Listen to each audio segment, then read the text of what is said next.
Are we live? Yes. Okay, good evening. Yeah, we are live. Good evening, everyone, and welcome to the live streaming board meeting. We're going to start with the flag salute. Do we have a flag other than this one? Okay. We'll use that. Let's use that, Nora. Okay. On three.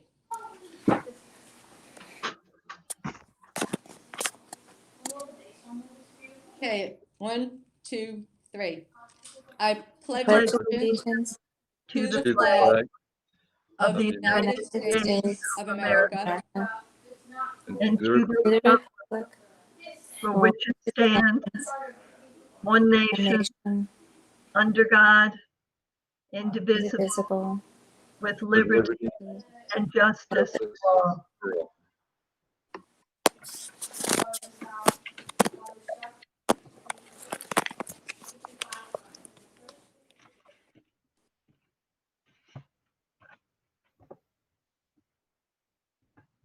It's breaking a little bit, and it's only on my screen. Nora, it's your Wi-Fi. On hopefully now with the roll call, Ms. Yes. Okay. We know Mrs. Johnson is here. Miss Weisberg, as I understand it, is not here at the moment. Miss Bays, Present. Miss Brooks, Present.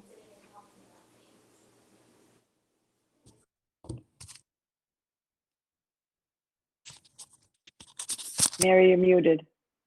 Mary, you're Yeah. muted. We can't hear you, Mary. Miss Epstein, Here. Miss Gilliard, Here. and Mr. Greenstein. Here. Thank you.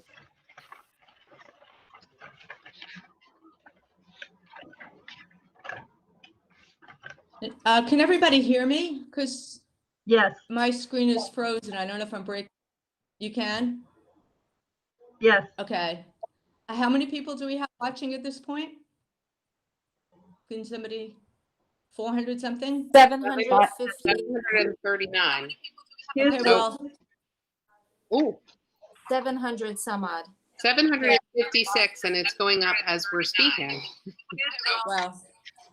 Okay, I don't think we've ever had quite a crowd like this before. So, welcome everybody. I hope everyone who had lost power has had their power in their homes restored and that nobody suffered any significant damage and hopefully no injuries as a result of last week's storm. I know here in the district, we're still struggling with getting the servers up and running, but hopefully we will be restored within the next couple of days. Tonight's meeting, as you know, is being live streamed and recorded. The main event, which is the reopening plan, is going to be presented after we run through the business portion of the meeting. Many of you have already seen the recorded version that Dr. Hines posted on Friday. There's a lot of information to absorb. We realize that. And we hope that tonight's presentation, which is formatted somewhat differently, will clarify some of the general questions we received in the last week. Tomorrow night, we're holding the first of 2 parent forums where many questions that were submitted online through our survey will be answered. If you haven't filed or filled out rather your survey, please do so, as it's helping us to figure out how to best serve the community's needs. The reopening plan is a living document, and it's also a work in progress. As we learn more about your concerns and we get more guidance from the state, the plan is subject to change and it will evolve. If you've attended board meetings before tonight, and I think we have a lot of first-time people here, usually community comments, this is back in the pre-COVID days, community comments were always taken live at the beginning of the meeting and at the end. It's critical to us that community members have their voices heard, not just by us, but by each other. In the virtual world, unfortunately, it's more difficult to accommodate live questions and comments, especially in a meeting this size with about 500 people watching. So in addition to tomorrow night's parent forum, we will be having another forum, parent forum, where you can be asking additional questions and get answers. And there will also be, and people have asked this question, there will be building level meetings where questions specific to your child's school and building and grade level will be answered. And then there's also email. Thank you, everyone, for the many emails that we've received. We try to respond to everyone. Occasionally, we are a little bit delayed, but we really take your emails as being very important. So please keep them coming, and email us if you have questions that aren't answered. As I had responded to people that had asked via email, the SCD guidelines did not cover an option for parents and families that wanted to opt out of the hybrid plan if they who don't have an underlying medical condition that makes them or somebody in their family more vulnerable to coming back. We had always anticipated that there would be parents in the community who were uncomfortable, to use that word, with and not ready to send their children back during this ongoing pandemic. As the committees worked on the reopening plans, we knew that we would have to do a virtual alternative, but we also didn't have any real concept or real idea of how many people, how many parents, how many families would want to opt out of an in-school hybrid option. We had planned to do the survey after this meeting, which of course has already been delayed by a week because of the storm. But after Dr. Hines posted his plan, our plan rather, and his presentation online last Friday, and actually after the plan was posted, on July 31st, and that was the plan that had to be posted with the state. Once that was posted, we did get a lot of feedback from parents who are looking for the fully virtual option, and more emails from parents followed. So we did decide that we are going to provide a fully virtual option. Just so you know, we're calling it a virtual learning platform rather than a fully remote option to distinguish it from the emergency remote option that's been planned pursuant to state guidelines in the event that the buildings have to close due to increased COVID numbers. I hope that was clear. I'm actually trying to clarify this, but I'm not sure if it was more clear. We'll be talking about it later this evening too. I just want to say this. We have a significant number of families who are interested in the virtual learning platform because they're concerned about the risk of sending their children back to school. And we have many, many others who are, while they're willing to send their kids back, they're asking many questions about what we're doing to keep them safe and reduce the risk. At the same time, I've driven around town and I've seen large groups of community members, not socially distanced, not wearing masks, standing in groups, not observing the guidelines that we're trying to put forth to our kids when they come back into the buildings. Likewise, we've heard that people are, quote, done with COVID and they're socializing, kind of like they did last summer. I'm not judging anyone, and I get that everyone has to have their own comfort level and their own needs. But COVID doesn't seem like it's done with us. I'd like to remind everyone that even though our numbers are down in Nassau County and in Port Washington, we want to keep them down so that we can reopen schools and keep everyone safe. Wearing masks and socially distancing are what we can do to help each other and get our kids back in school and make sure they can stay in school. It's also setting a really good example for the children that will be coming back into the buildings and having to observe those rules. In closing, I just want to say this is a very stressful time for everyone, for the employees of the district and community members alike. And I appreciate everybody's hard work, their patience, and their willingness to come together, stay healthy and safe, and to provide the best education possible for every student in Port Washington. That's what we're trying to do. Thank you, and let's get on with the meeting. Dr. Hines? Oh, wait. Okay, no, it's not Dr. Hines yet. I'm sorry. I'm going to make a motion to adopt the agenda of today, August 10th, 2020. Do I have a second? Larry, okay, Mr. Greenstein, and Mary, would you do the roll call, please? Certainly. Mrs. Johnson I'm here. and Miss Weisberg is not, correct? Correct. Okay, Miss Bays, Agree. Miss Brooks, Agree. Miss Epstein, Agree. Miss Gilliard, Yes. and Mr. Greenstein. Yes. Thank you. Okay, thank you. Okay, we're going to skip the enrollment report tonight because we don't have anything new to report. Okay, I'm going to make a motion to adopt the minutes of July 7th, the meeting minutes of July 7th, July 14th, July 21st, and July 29th, 2020. Do I have a second? Mr. Greenstein. Mary, you want to take the roll? Certainly. Mrs. Johnson, Yes. Miss Bays, Yes. Miss Brooks, Yes. Miss Epstein, Yes. Miss Gilliard, Yes. Mr. Greenstein. Yes. Thank you. Okay, thank you. The discussion item is the next item, but we are going to be getting to that in a few minutes. We just want to run through the business portion, like I said before. There are no committee reports, so we can get right to our action items. I'm going to be pulling out item 10.2.2. So I would like to make a motion to accept items 10.1 through 10.6.2, but pulling out 10.2.2. Do I have a second? Are you, Nora, I'm sorry, are you pulling out all of 10.2.2 or just 10.2.1?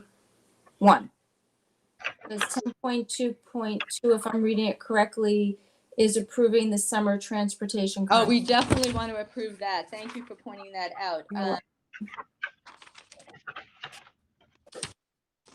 If I'm Yes, reading you're it right. correctly. 10.2, yes, sorry, 10.2.1 would be pulled out, yes. Thank you. Sure. And do I have a second? Okay, Larry? Mary? Okay. Miss Johnson, Yes. Miss Bays, Yes. Miss Brooks, Yes. Miss Epstein, Yes. Miss Gilliard, Yes. and Mr. Greenstein. Yes. Thank you. Okay, and I, Table 10.2.1. Correct. yes, we did. And I just want to point out and thank, we've had some nice donations. Items 10.1.4 is a donation towards the district school lunch program. I thank the donor. And then we have a donation for the Dr. E.K. and Joyce Johnson Memorial Scholarship Fund. Thank you for that. And we also have a significant donation from the Long Island Jobs with Justice to fund a virtual summer program that's actually, I believe, going on now. And we thank them for that. And that's building math muscles for middle school at Manor Haven Elementary School. And it's on from August 3rd to the 14th. And thank you very much to that organization. It's very much appreciated.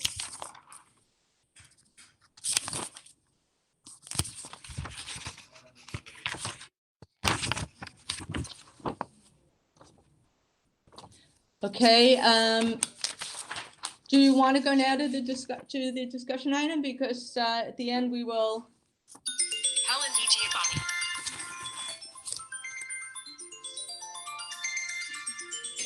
Sorry about that. Nora, we do have to table it. We do have to table the item you pulled out first. Okay, so what's the process for that? To table that item?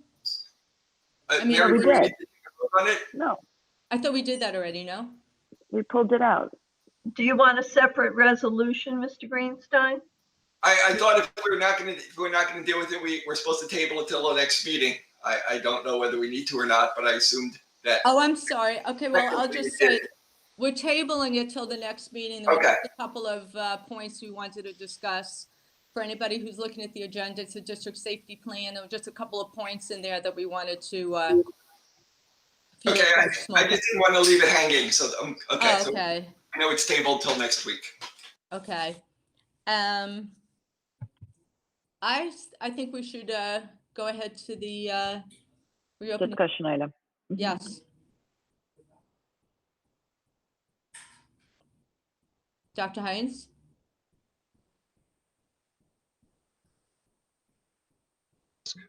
Our video engineer, if you can pull up the presentation, please.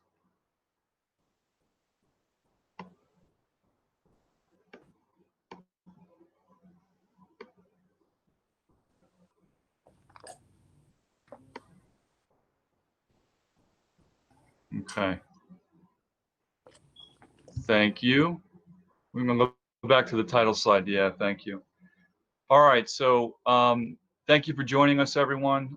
We know how incredibly important this board meeting is as we look to present you our reopening 2021 school year pathway to success. Some of you may have seen the pre-recorded presentation from last week. This time around, my colleagues will be joining me in some of the slides as we move through them. And we have 39 slides in its totality. We believe it definitely answers questions, and I know our Board of Education will have questions as far as the plan itself and health and safety and everything else that's attached to this. Before I begin, I just want to thank all of our committee members who have put in so much time over the past several weeks putting this together. And I'll talk about what the structure and the process was like and continues to be, actually, because this is a fluid document, for sure. And before I go any further to the second slide, I also would like to say we are creating a frequently asked question page to answer the many questions that are coming forward. I know, as President Johnson said before, we have a forum coming up tomorrow night, and then we also have building level community forums as well that's specific to the building. So we want to get as much information in your hands as much as we can and as much as you will take, certainly before school begins, which is incredibly important for all of us. So we thank you in advance for your patience as we continue to forge forward in very uncharted territory, always thinking in the forefront of our minds what's in the best interest of our students. So if we can go to the second slide, please. So this slide is very clear as far as what our focus has been with our two planning goals, providing and making sure that the health, safety, and wellness of course, our students and staff and our families, taking all things into account, understanding that it's very difficult, if not impossible, to mitigate all the variables that are in place, but following the guidance from the CDC, the Department of Health, whether it's from the New York State Department of Health or Nassau County, we want to make sure that we are doing everything we can possible to make sure everyone's safe. And then, of course, ensuring that the quality of instruction that we have for our students in Port Washington is top-notch moving forward.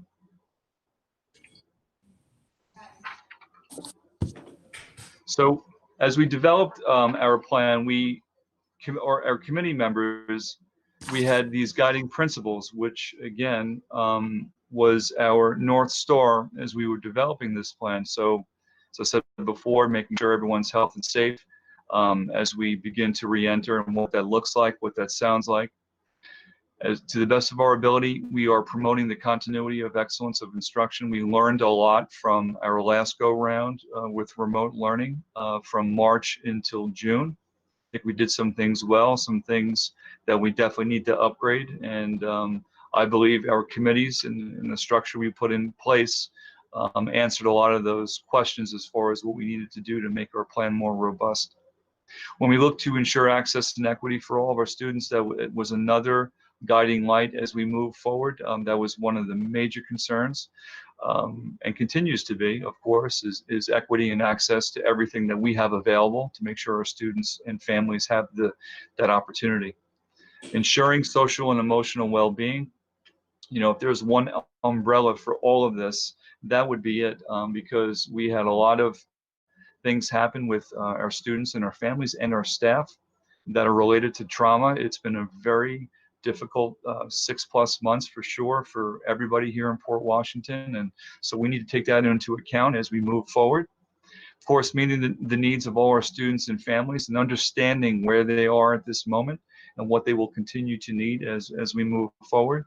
And then finally, you know, we have to take into account a lot of the things that we're doing have budgetary implications, and there are limitations. So when the board put forth their budget last year, thank goodness they were astute enough to create a pandemic code that is really supplying a lot of the different equipment and everything else we're looking to do. And we will talk about what some of those things are. But as things move forward, it's very expensive, and of course safety is at the forefront. So of course we're going to make sure that we're purchasing what we need to make sure everyone's safe. So when we look at our committee structure and what it entails, we had over 100 committee members, which represent stakeholders from all over different parts of our school community. We had a district office, we had our building administrators, and we had our directors. We had teachers from pre-K to 12th grade, buildings and grounds, our custodians, transportation, our tech staff was involved. We had a physician, we had school nurses, psychologists, social workers, paraprofessionals, office staff, law enforcement, parents, and of course our Board of Ed trustees. Our Board of Ed trustees were on every single committee and subcommittee that we have, which met an incredible amount of times, as I said before, over the past several weeks. We had a health and safety committee. We had a special education and mental health committee. We had transportation and food service committee. We had communications committee, which is ongoing, and we will continue to meet throughout the year because, as I know you understand, as a school community, our school district has to communicate with you often as far as any updates that happen, as far as any potential COVID cases or anything else that's related to what's happening within our school. So we have a lot of communications that we are anticipating that will take place this year for sure. We had individual building protocols that were set up. And then we have our instructional committee as well. And even within that instructional committee, there were subcommittees there too. So the reopening of schools criteria, for many of you, you know, our region is in phase 4, which is great news. And I think it was at an all-time low. I believe Governor Cuomo said either yesterday or the day before, which is phenomenal news. And we're hoping that trend continues. And certainly, you know, if COVID-19 regional infection rate stays below 5%, then schools can open, which is, of course, what we all want to see moving forward. Now, boy, this has been some week, last week, I mean, with the storm that took place and the power outages. And again, thank you for your patience. As we rescheduled our board meetings, it was really important to the Board of Education that people heard this conversation live. So the timeline is a little bit off when it comes to some of the meetings that took place. But you can see that we started in early June and July, and it really goes down to where we are right now. We had a virtual staff meeting today. Now, for some of you who don't know, our servers were down today due to the power outage, and they'll probably be down tomorrow, which means there are no phone systems are down, no email, and so it's been really difficult to communicate with everybody. So our first virtual staff meeting was very short, and we're looking to have another one next week. So we will continue that conversation until school reopens.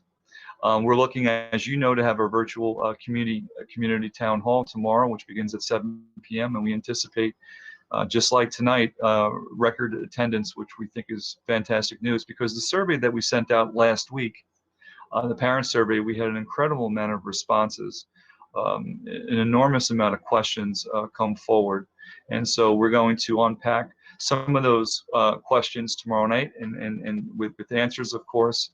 And then we're going to share some of the results on August 12th, the results of the parent survey.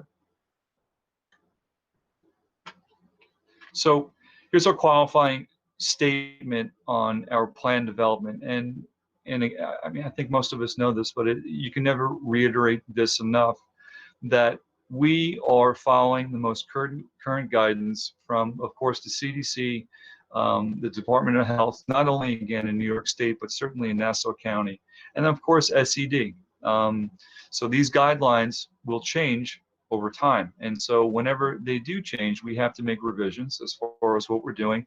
And then, just as important, when we do make those revisions, we have to articulate what they are to you in real time. So caring for students' emotional and social needs.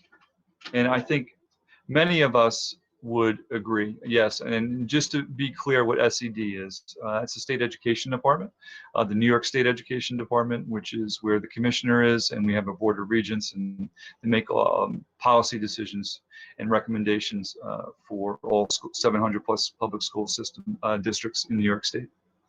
So when we care for students and emotional and social needs, and as I said before, this is so important as we move forward. We need to make sure that we meet students and families where they are because of economic challenges. We know many of our students were so socially isolated when this happened.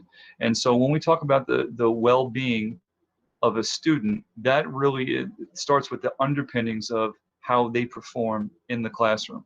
So when we address the social and emotional and the well-being of a student, that's not squishy. That is not something that's like a throwaway somewhere. That has to be just as important as whatever instructional plan that we put out for our students, because that is the basis of being a student as far as feeling connected and being in a good place and optimize the learning conditions that we create, whether it's virtual or whether it's remote. And then, of course, we're hybrid, and then whether they are with us all day.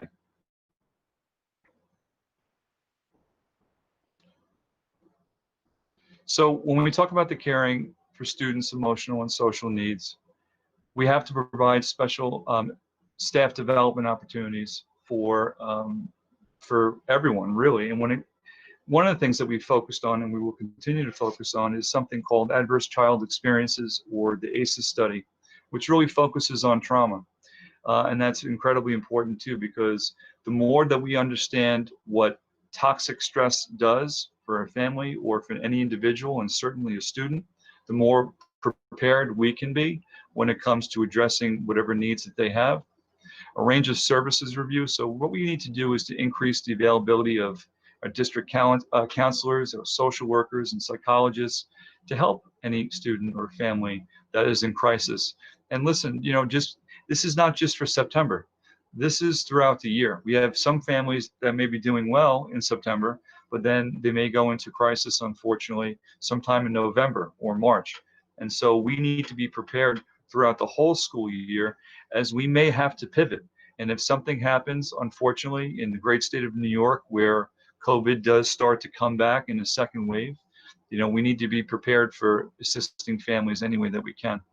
And then, of course, when we talk about, you know, working with local agencies and how important that is, we talk about working with North Shore Children and Family Guidance Center, Port Counseling, and of course, the Hispanic Counseling Center.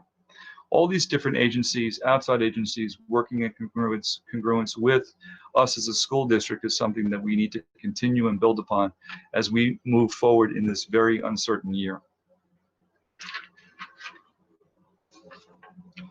So when we talk about protecting the health and safety of students and staff and families, this is part of what the health and safety protocols look like as we move forward to what school will look like come September. And so let us begin to unpack what some of those things look like. So I'm going to turn this over to Ms. Elaine Fennick to talk about this particular slide. Thank you, Dr. Hines. As Dr. Hines has already mentioned, the health and safety of our students and staff is the district's priority right now. Right now, all staff are required, not asked, are required to enter an affirmation statement prior to entering the school. And on that affirmation statement, there's 4 questions dealing with: do you have symptoms of COVID? Have you been in contact with anybody that has been tested positive for COVID? And have you traveled to any one of the states or territories that's in the New York State Travel Advisory? If the answer is yes to any of those questions, the staff member is required to stay home. They're told to stay home, contact your school administrator. And then we'll go from there, what we need to do after we are contacted from the person. The student health screen at home is we are going to be asking parents to take temperature of their children before they come to school. If their temperature is above 100 degrees Fahrenheit, they will be told they need to stay home from school. They cannot come into the building. We would also ask the parent to contact the school administrator, so we're aware of that, and to also, contact their healthcare provider as soon as possible. Now, during school, if a child or staff member present with COVID symptoms, they will be escorted to an assigned room, which is the isolation room. We've already set those up in each building, and the nurse will come and assess the child, the student, and if the child has siblings in that school, the siblings also will be escorted to the isolation room. So that's what we're looking at as of now. And if we're following New York State Department of Health guidelines and New York State SED regulations, and if we need to make any changes along the way, of course we will. Thank you. Thank you. Okay, John, there we go. Thank you. So let's talk about classroom protocols. I think all of us know by now social distancing as far as how many feet. So we're looking at 6 feet throughout the school in all areas. And we'll talk about how that impacts classrooms in a little bit. But basically, when we talk about the masks and coverings, that will be required for all students and staff. And masks will be provided, as it says here in this bullet. But we do encourage our students to bring their own masks, and certainly our staff as well. But we will provide them, of course, if necessary. And it has to be worn over the mouth and nose in order to make that fully over someone's face. And what we're doing is we're following the Department of Health and the CDC guidelines when it comes to the different types of coverings. And I anticipate we'll have questions as far as types of masks and what's deemed appropriate and not, so we can unpack that a little bit later. But everything that we're moving forward does fall within the purview and the recommendations of the DOH, Department of Health, and CDC. When we talk about social distancing, all classrooms and any instructional space will be redesigned to maintain that social distancing of 6 feet. And listen, just as important, some of us, if not probably maybe even a few of us, when you wear a mask for a long period of time, and we have to take into account developmentally where kids are too, It's not easy to do. It's not easy for adults to do. It certainly won't be easy for our kids to do. And the more that our parents help us at home when it comes to wearing the mask properly, will certainly assist us while they're in school.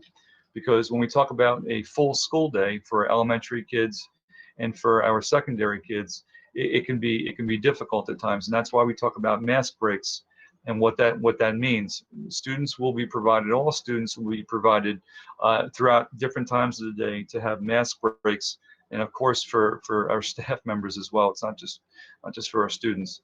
And the appropriate times for students not to wear their mask, of course, is when they're eating, and then what that looks like when they take their mask break itself.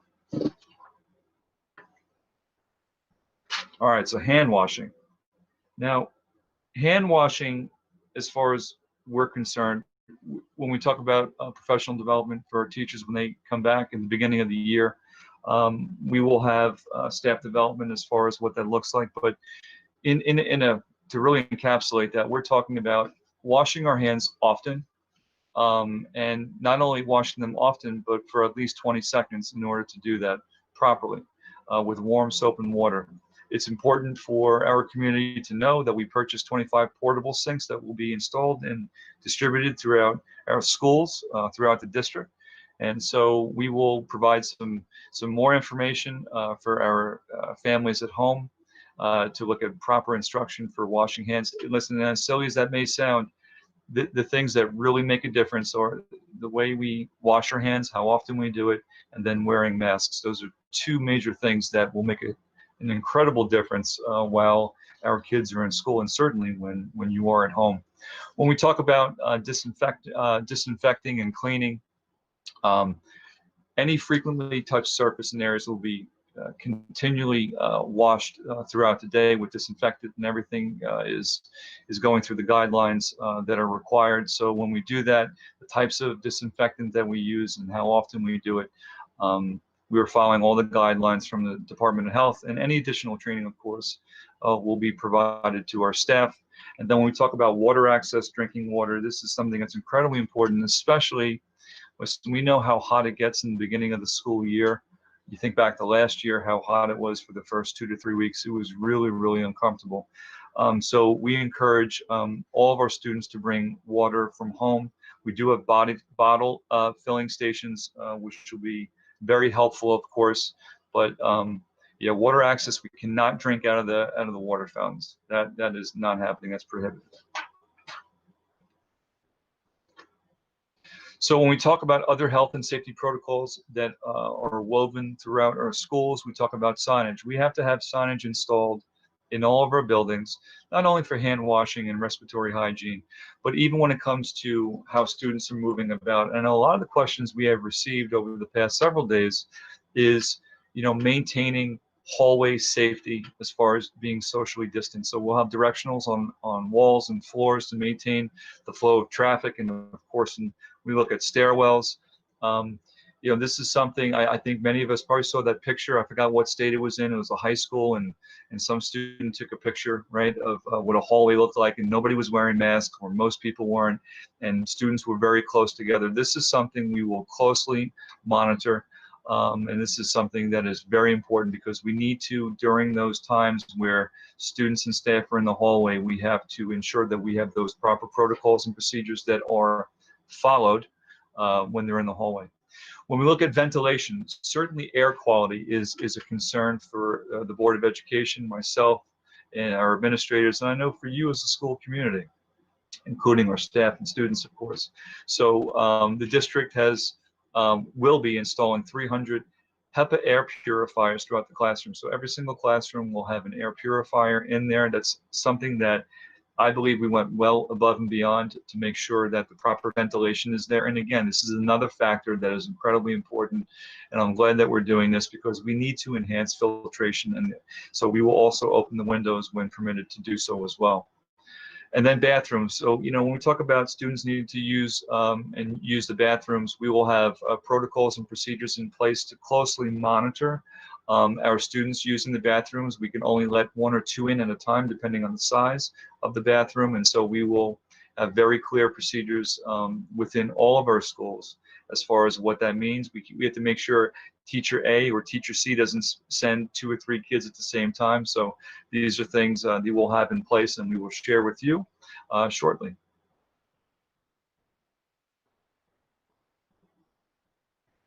Okay, I'm going to turn this over to Ms. Callahan to talk about transportation protocols. Thank you, Dr. Hines. With all of the drudgery of this, we would like to see the beginning of the day and the end of the day as pleasant as possible for all the children. There is a requirement that they will be wearing masks. If someone gets to the bus stop and realizes they don't have a mask, don't get upset. We will have extra masks on the bus. But as Dr. Hines said, there is a requirement for masks. Our buses hold up to 66 students. The governor has said that we don't have to social distance on the bus, if you can believe that. But we, in an abundance of caution, will be limiting our buses to 22 students. We will put markers on the seats to make this as simple as possible, especially for the younger children. The buses, the main areas that have frequently touched areas will be wiped down after each run. So between elementary, middle, and high school runs, there will be disinfecting done. And then at the end of the day, there will be a large scale disinfecting done. We will also be doing some additional runs, obviously, instead of having 66 children on a bus at the elementary, if we're having all the children in and only have 22 on a bus, this will require some tweaking of the bus runs. So when you receive your notifications on time, they may be altered slightly, but we will try to hold those as closely as possible to the original times. And you may also, especially at the elementary, see some earlier dismissals in the afternoon in order to accommodate all the children getting home and allowing the buses to then go to the middle school and the high school. I think that is basically all of the transportation issues at this time, but if anybody has questions, certainly we are happy to respond to those as well. Thank you, Dr. Hines. Thank you, Mary. All right, so let's now begin to focus on the instructional options that we are providing for our students moving forward. So we have we have many primary goals, but the main primary goal is to return as many students as possible, into a full-time in-school schedule. And to do that, you have to, of course, be in compliance with CDC, again, New York State Department of Health and State Education Department. And it's really important for the community to understand. One of the biggest lessons we learned last year, I talk about in the spring, was that it was extremely important that every student had their own one-on-one device. And what that means is, not only the students, but the teachers to have new technology. So the board approved an expenditure to make sure that all students will have a device that will support their learning, both in school and at home, and as well for our teachers as well. And so we're very thankful for that, because that is going to really help us out as we move forward this fall.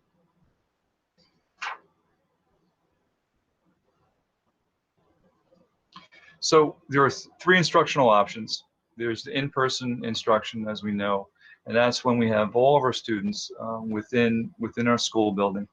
And as much as we tried, and we know there are probably some other school districts out there at the secondary level that were able to miraculously bring all the students back at the secondary level, we weren't able to do that just because of the square footage that we have and the amount of students that we have. So we'll talk about that in a little bit and what that looks and sounds like. And when we talk about a hybrid model, just to clearly define what that means, it's a combination of, you have students who are in school, and then you have students who are learning remotely from home. And then, of course, the fully virtual, as many of us know, because we all experienced it last year, was the remote learning for 100% of all of our students. So the options that we have look at from the elementary level, that when we look at the building footprints and the building capacity, it does allow us to permit everyone to come back, student-wise, full-time, and to still maintain social distancing requirements. And I want to talk about that in a second before I move to the next slide. The other, at the secondary level, as much as we tried, it does not permit the full-time coming back, so we have to go to a hybrid model. So Weber and Schreiber students will be on a hybrid instructional model as we move forward. So before we move on to the next slide, I want to talk about so many conversations took place as far as what these plans would look like, to have hybrid, to have all students return. And really, it's important for the community to understand that a lot of these decisions and recommendations that came forward came with a lot of thought. And as we go to the next slide right now, we talk about elementary instruction full-time. And this is something that I believe was very important, not only for the community, it was important for me as a superintendent, that we bring, I wish, like I said before, we can bring all our students back, but most notably at the elementary level, it was really important. And it's important that the community understands, in order to do that, there are some positives, and then there are some things that, well, that have to change, because it's impossible to replicate what last September or last March, before COVID came to play, what it's going to look like. And that means it's going to look different, both physically, the way that we are structuring classes, and just the way instruction actually looks. The benefits are we will have smaller groups to work with. But in the end, I just want to be clear, and we are trying, and I believe we're doing a really good job making sure that the plan that we have moving in place will benefit all students. And not just our general education students, but our most vulnerable populations, which we'll talk about in a few minutes, our special education students, our ENL students. It's important that they have that contact time with adults who deeply care about them every single day. So what we are doing is we're providing iPads for our primary kids. And actually what's going to happen, this slide should have been fixed. Our Chromebooks will actually work with our second graders through seniors. So it's really K1 as far as iPads, and then it's going to be second through our seniors, which will have Chromebooks for both home and school instruction. And as I said before, it's 5 full days of live instruction. We're also looking at all our ancillary services, or special education services, specials, ENL, that's all taking place. And I talked about before, keeping our students in small groups, and again, at the same time, and this is where it becomes, as we transition to what this school year looks like, to keep students and staff, because it's so counterintuitive to not want to work closely with children.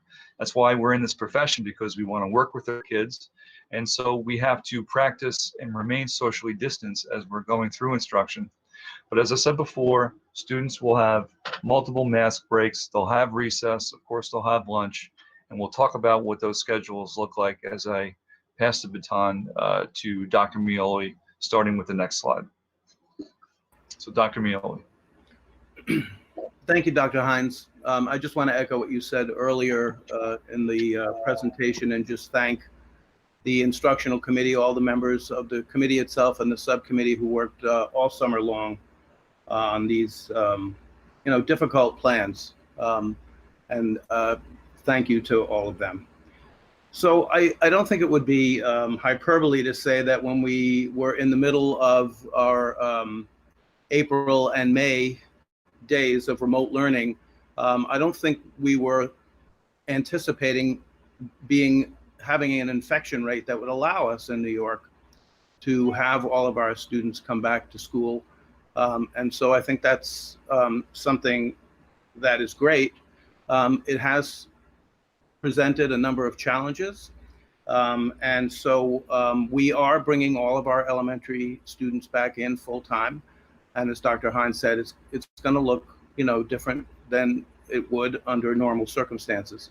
So this is just really a mock-up of what it might look like in a classroom. As Dr. Hines explained, I asked all of the elementary principals to look at their buildings and to see how many students could fit into each space, if they were socially distanced at 6 feet apart.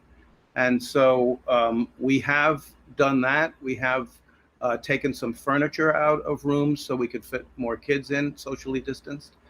And we will have more sections, more classrooms, if you will, than we would have normally had if we had had 20 or 24 kids in a class. And so what you're looking at may not be, it probably will not be delivered by one teacher. So it's a typical looking school day. If I showed you this last September, except for the mask break, you wouldn't have been surprised. But understand that we have the same number of teachers and more sections. So we're going to be having, we are working on schedules that will allow us to do that with the certified teachers. So really the only thing that's different in here is the mask breaks. I think that those are going to be something that particularly at the elementary level, we're going to need to have for the students to get through the day. It's going to be, I think it's going to be difficult. And I'm getting a little ahead of myself, but that's one of the reasons why we feel it's necessary to have the students phase in when they come back in to learn, how to wear the mask and how to operate under all these different protocols. So elementary, all in, K to 5. Next slide, please. As Dr. Hines mentioned, so at the middle school and the high school, we can't physically fit all the students in, even if we took all the furniture out. So the committee came up with a plan, which is a hybrid model, which means that roughly half the students will be home on any given day, and roughly half the students will be in school. And that's true 4 out of the 5 days of the week, and that's why it says 50% in-person instruction and 50% remote instruction 4 days a week. I'll explain the 5th day in a minute. So again, we have to keep reminding ourselves that this is going to look different. The classrooms are going to have desks that are 6 feet apart. There won't be a lot of extraneous furniture in there in the classrooms. And every student will have a device in front of them. So in some ways, the students will be carrying their instruction with them, and the teachers will be able to teach through those Chromebooks at the middle school level. They can break into groups. They can do it even as they're live in front of the students. So that's something I want to just keep reminding everybody about, because it's something we haven't had before, and I thank the board and the superintendent for having the vision to put that in. It's going to be a great boon to our instruction. So 2 days, this is from a student's point of view, there'll be 2 days of full in-school instruction for classes that meet every day, and 1 day of full in-school instruction for classes that meet on alternate days. And then concomitantly, there'll be 2 days of full live remote instruction for classes that meet every day, and 1 day of full live remote instruction for classes that meet on alternate days. So the 5th day, which we're saying is going to be Wednesday, it doesn't have to be, but that's where we're scheduling it for now.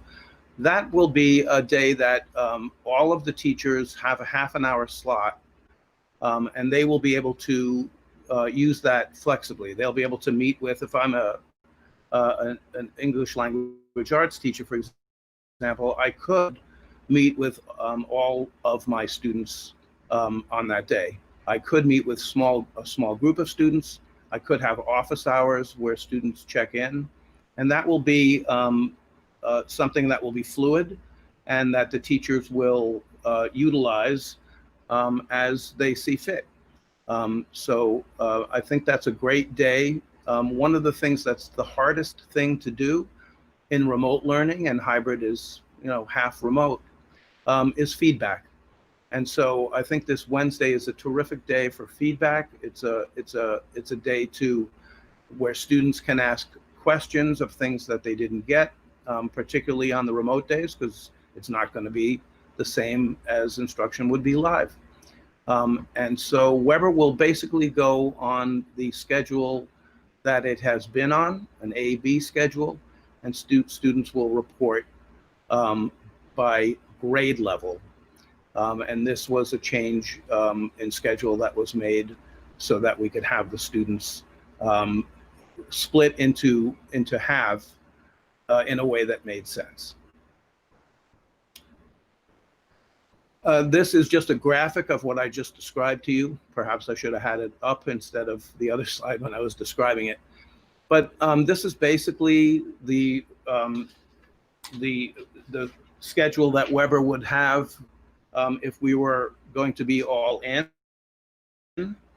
except for the fact that only half of the students will be attending on 4 of the days of the week, and all of the students will be being taught remotely on that 5th day of the week. So you can see there are 3 half hours of instruction. 3 periods of instruction. They have a lunch and a recess, and then they have 2 more longer periods of instruction in there. I don't know if you can see it that well, but it is on the website if you want to look at it in more detail. And then if we go to high school. So like Weber, Schreiber, the high school model that the committee came up with is also a hybrid, and it's also following what is pretty much the regular schedule that a student would experience if we were going back to school under normal circumstances, except for, again, there will be about 50% of the students in on any given day. So the high school, you may know, is on a 6-day cycle, A to F cycle. And so students will be split into 2 groups, blue and white, so we don't get them confused with A and B days. And they will follow that schedule.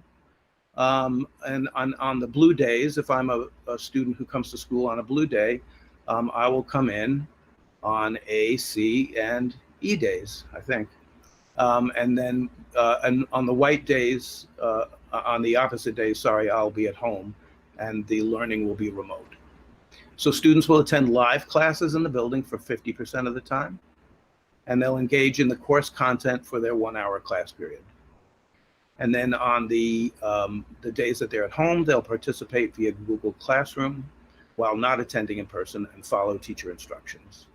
Attendance is a big part of what we will be doing. It's important for a lot of reasons, and so attendance will be taken at every period. Again, looking for feedback, and again echoing what Dr. Hines has said on a number of occasions about working with students in this what can only be described as a period of trauma. We have our assistant principals checking in with groups of students every week to make sure that we are, just eyeballing every student on a regular basis to make sure they're okay, they have what they need, and that they're progressing. That was also, I left it out, that was also part of what the Wednesday was about at Weber. And again, this is just a regular schedule for a Schreiber High School freshman in this case. If you don't know, there are 3 lunch periods here, 3-1, 3-2, and 4-1. And so during those lunch periods, that's the time. In the Weber model, we had the Wednesdays where students could get extra help, or teachers could call together groups of students in a flexible situation. At Schreiber, the teachers will be available during those lunch periods for students for extra help. And that will be for students who are learning remotely on those days. So in other words, if you're in school in Schreiber on that day, the teachers will be focusing their attention on the students who are at home. So if you're at home, you will still be able to have live interaction with your teachers for the most part. It's not going to happen all the time because of scheduling. It's a very complex schedule at Schreiber, but there are those opportunities, and that's what the committee built in to this protocol to have some of that feedback and some of that extra help.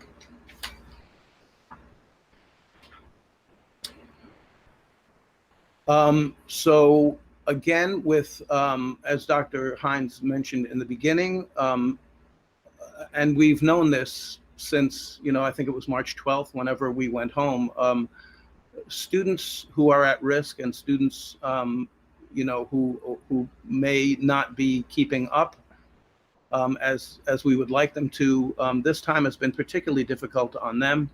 And we anticipate that we will need to work with them even more, to make up for the deficits that they kind of went into this pandemic with already. So in addition to all the things that we always do for special education and English language learners, or ENL, English as a new language, is what the program is called. In our model in September, when we go back, all students at the elementary level will attend special education and ENL. At the middle school, all students will attend 4 days a week. So in other words, they will not be in the hybrid. ENL students, and that's at the very bottom, it says entering and emerging. Those are the 2 groups of students who have the most language, the least language proficiency, I should say. So they need the most extra help. They will be in Weber and Schreiber all 4 days. So they will actually not be in that hybrid situation. The only exception to that is at the middle school on that Wednesday. That will be virtual learning for those students as well. So I think that was a great piece that the committee added there. Yeah, you can go on. Dr. Hines, you want to go with this, or you want me to keep going? No, I'll take over from here, Dr. Miele. Thank you. I appreciate it. And I know we're going to hear from you one more time before this presentation's over. Thank you for that. Much appreciated. Okay. Just to add to Dr. Miele's sentiments, I think many of us would agree that a school district is really only as good as the way it treats and supports its most vulnerable populations, for sure. And I'm glad, as Dr. Miele said, we paid a lot of attention to that as we move forward. Speaking of that, when we talk about medically fragile our students, and if they need to go fully virtual, we know the New York State Education Department's requirement is allowing this to happen. And what that means is we have to determine that on a case-by-case basis. And certainly when we look at their IEPs, we will build individualized plans for any student who is eligible. Clearly, if they have medical documentation that supports the need to do so, we will make that happen. And again, that's incredibly important that we know in advance so we can support our students. And we're moving over to the next slide, which I know is something that we have heard very loud and clear from our community. I know our board certainly has, I have as well. When we talk about our students who are non-medically fragile, but the parents still want to have an option of remote learning for whatever reason, we are working diligently to try to make that happen. And I want to be very clear with our amazing community. It's an undertaking to do so, and especially if we want to, and we will, come up with a plan that supports our kids. But there are a lot of questions and things that we have to consider in our school district as we do this, such as, can students opt in and out of the platform? So if a student, maybe a parent, decides that their son or daughter or son or daughters want to start the year virtually, and then they decide they would like for them to come back in October or November, how do you create a system that allows to make that happen seamlessly? And so these are the things that we have to consider as we develop this. How many students are interested? I can tell you from the parent survey that we put out there, we learned that there are, a decent amount of elementary kids, not so many right now, secondary students who are looking for this potential option. But then we also have to look at the costs and the staffing. Clearly nothing's for free, so we have to look at the money that we have right now dedicated to our programs that we have in place, and we have to, and we will figure out ways to make this happen. And then there's a technology component, which again, as I said before, we made a lot of advancements since the spring.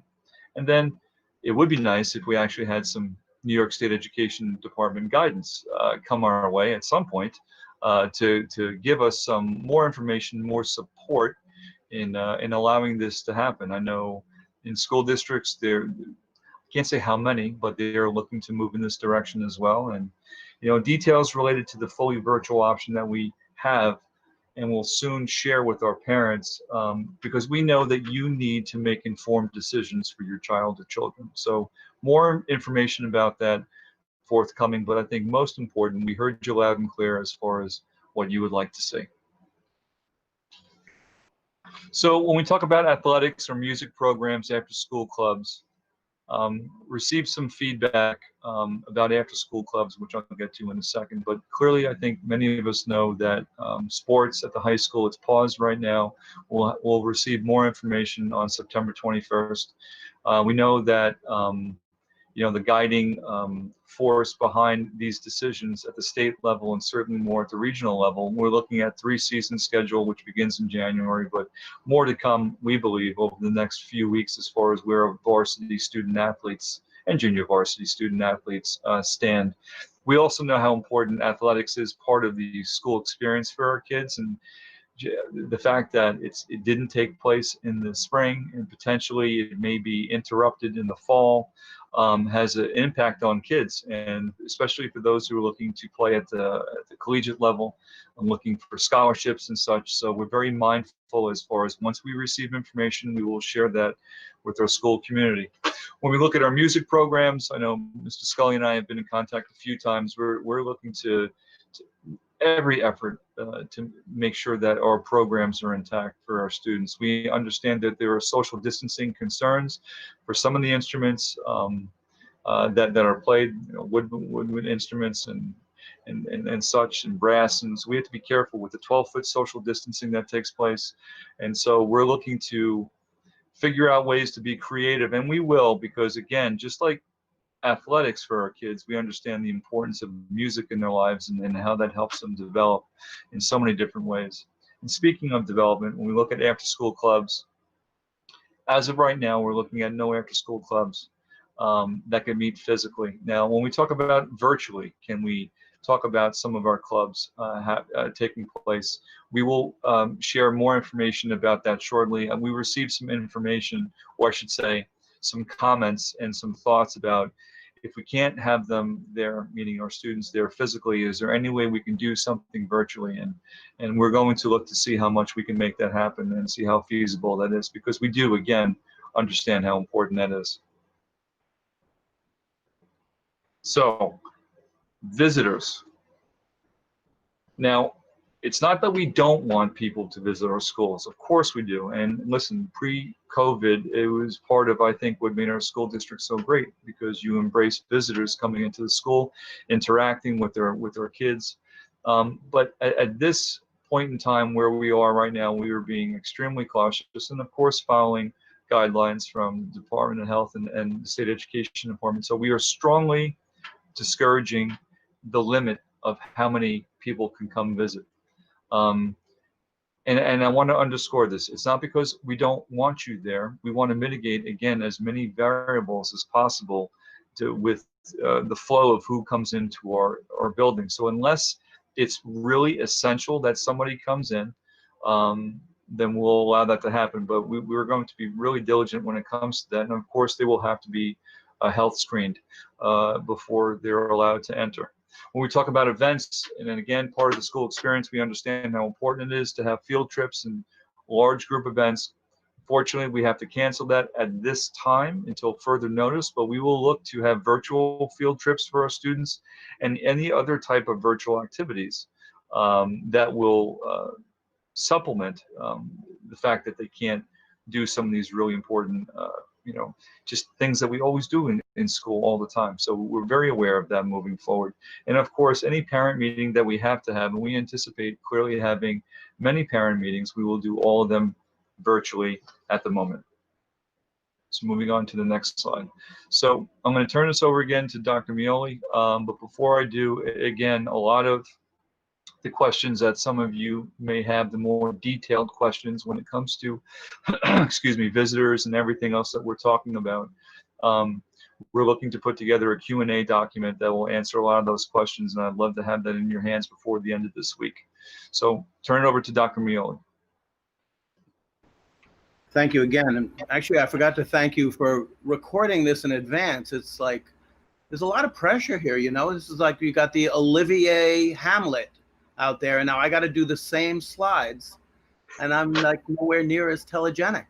So, yeah, I don't know about that. It's all by design, Dr. Mioli. I'll do my best. So again, the committee worked very hard on remote plans. Should we have the need to pivot to a fully remote plan? These are the three plans that we have. So at the elementary level, we will be having daily scheduling meetings with the students. One of the things that I think we heard loud and clear, and that we experienced when we were kind of thrown into remote learning in March, was the need for both students and parents to understand what the day was going to look like every day. And so that was something that we felt very strongly about, and that will be the start of every day. There will then be 2 45-minute live sessions per day. And again, we have to remind ourselves that the students all have a remote. K and 1, they have iPads. 3 through 5, in this case, we're talking about elementary school, have Chromebooks, and they will have set up protocols already for working within those Google classrooms, even in school, even while in school. So this will be a much more familiar situation to all of the students in terms of being able to get their work, interact with the teacher, and do all of these pieces that will make up the remote school day.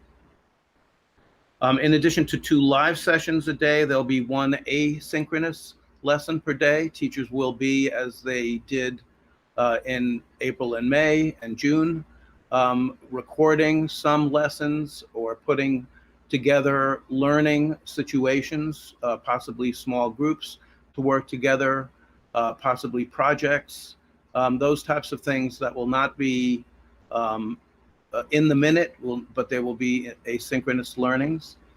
There will be at least 1 of those every day in the schedule.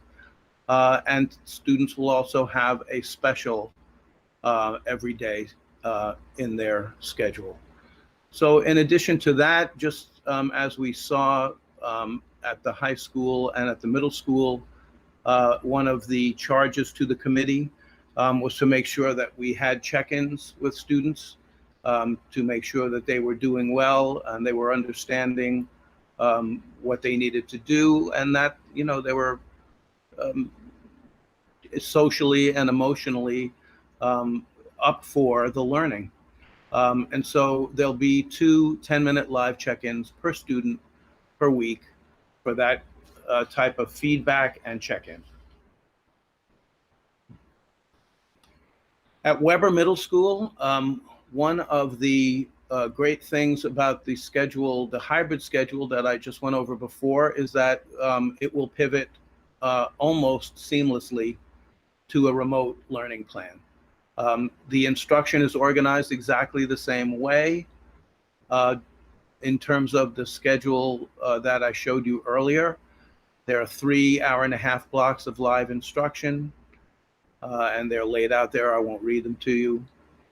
And the fifth day, again, that Wednesday, we're calling it Wednesday for now, will be reserved for that contact time, mental health staff check-in that I spoke about before. So it's essentially the same plan, but with none of the students coming to the physical brick and mortar building. Again, I just need to keep reminding myself, and I want to remind you, that the students, every student and every teacher will have had a Chromebook for the hybrid opening of school. And should we need to pivot to fully remote learning, all of those protocols and all of those materials and strategies will be well in place for our remote planning, for our remote teaching when we need to go to that. And then finally at the high school, similarly, the high school schedule will remain the same. That schedule that I showed you of the freshmen, it will be the same schedule. And just as I said at Weber, it will just be that students will be home. There will be no students coming into the brick and mortar building. So classes that meet twice in a 6-day cycle will have a minimum of 1 session with 30 minutes of live instruction and the other session recorded or asynchronous, otherwise asynchronous. And again, it's important for me to point out that those 30 minutes is, they're hour-long blocks of time in the 6-day cycle at Schreiber, and certainly the classes will be an hour long, but the teachers won't, stand and deliver for 60 minutes. That's not how we teach live, and that's not how we will be teaching remotely. So there'll still be that full block of time, but we anticipate that there'll be, as there is for any good lesson, some delivery of new material, some time for students to practice that or to have guided practice, and then some closure at the end by the teacher. And as those of you who are familiar with the Schreiber schedule know, many, I want to say most, but certainly many of the courses meet 4 times in a 6-day cycle. And so there's the expectations that would be for 4 by 6s, 5 by 6s, and 6 by 6s.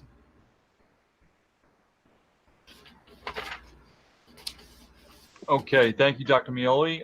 At this point, I'm going to turn it over to Dr. Shields to talk about the next few slides regarding response to positive COVID-19 cases. Thank you, Dr. Hines.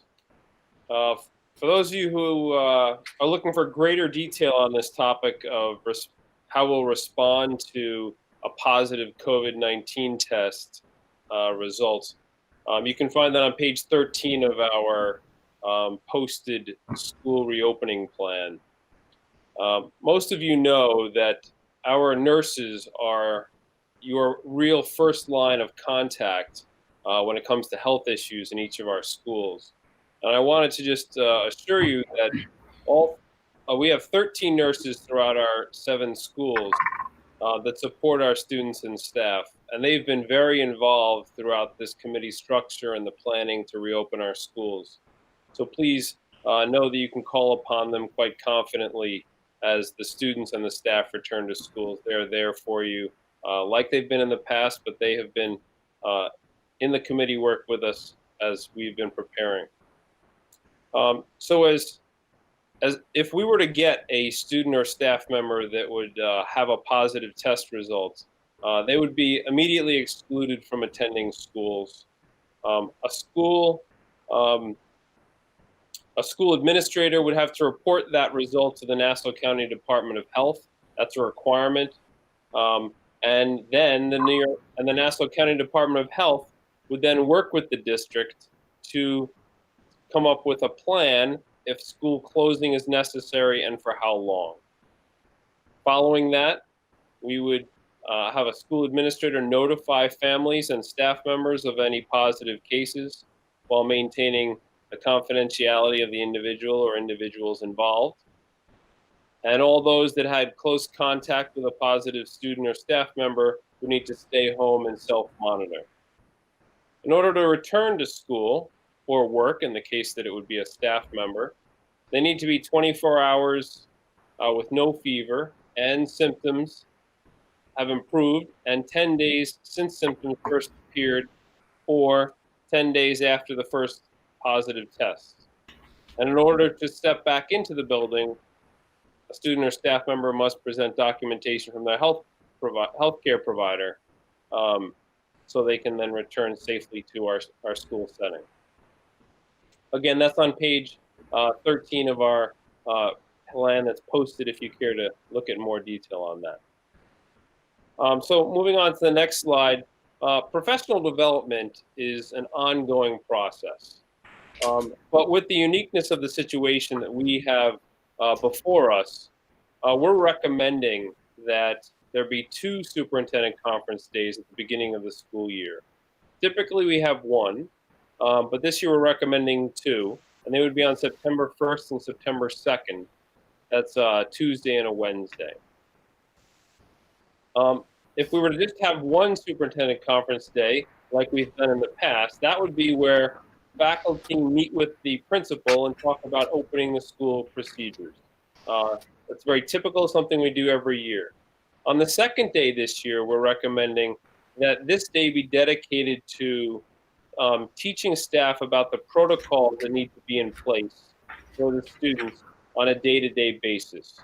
If you're curious as to what some of those topics would be, you've heard about many of them from Dr. Hines this evening. For example, how hand washing will be integrated, how mask breaks will be integrated into the day, what type of COVID symptoms are we looking for in our students and in our colleagues throughout the day, how we would get students to be evaluated by our nurse if they presented with any symptoms during the day. So those are the types of trainings that will take place before the students step back into the building. Now, the second level of professional development is around summer coursework that teachers have been taking. So we've had over 150 teachers that have been participating in courses that are offered through our own teacher center that we have run by our own district. They've been working on such topics as the Google Classroom, student engagement in virtual classrooms, formative assessment tools, and a variety of other interactive tools such as Nearpod, Pear Deck, Book Creator, Seesaw, Boom Cards. These are tools that teachers use in instruction as they're delivering in their instruction virtually to children. In addition to that, we also have ongoing graduate coursework that our teachers are taking on a regular basis, and many of them have been doing that this summer. So that leads to revising our opening day of, instead of opening up on September 2nd with students, opening up on September 3rd with students. And I turn it back to you, Dr. Hines. Thank you, Dr. Shields. I appreciate it. So let's talk and unpack what the elementary experience will look like in a phase-in model. And these are the last few slides before our slide presentation is over regarding our plan.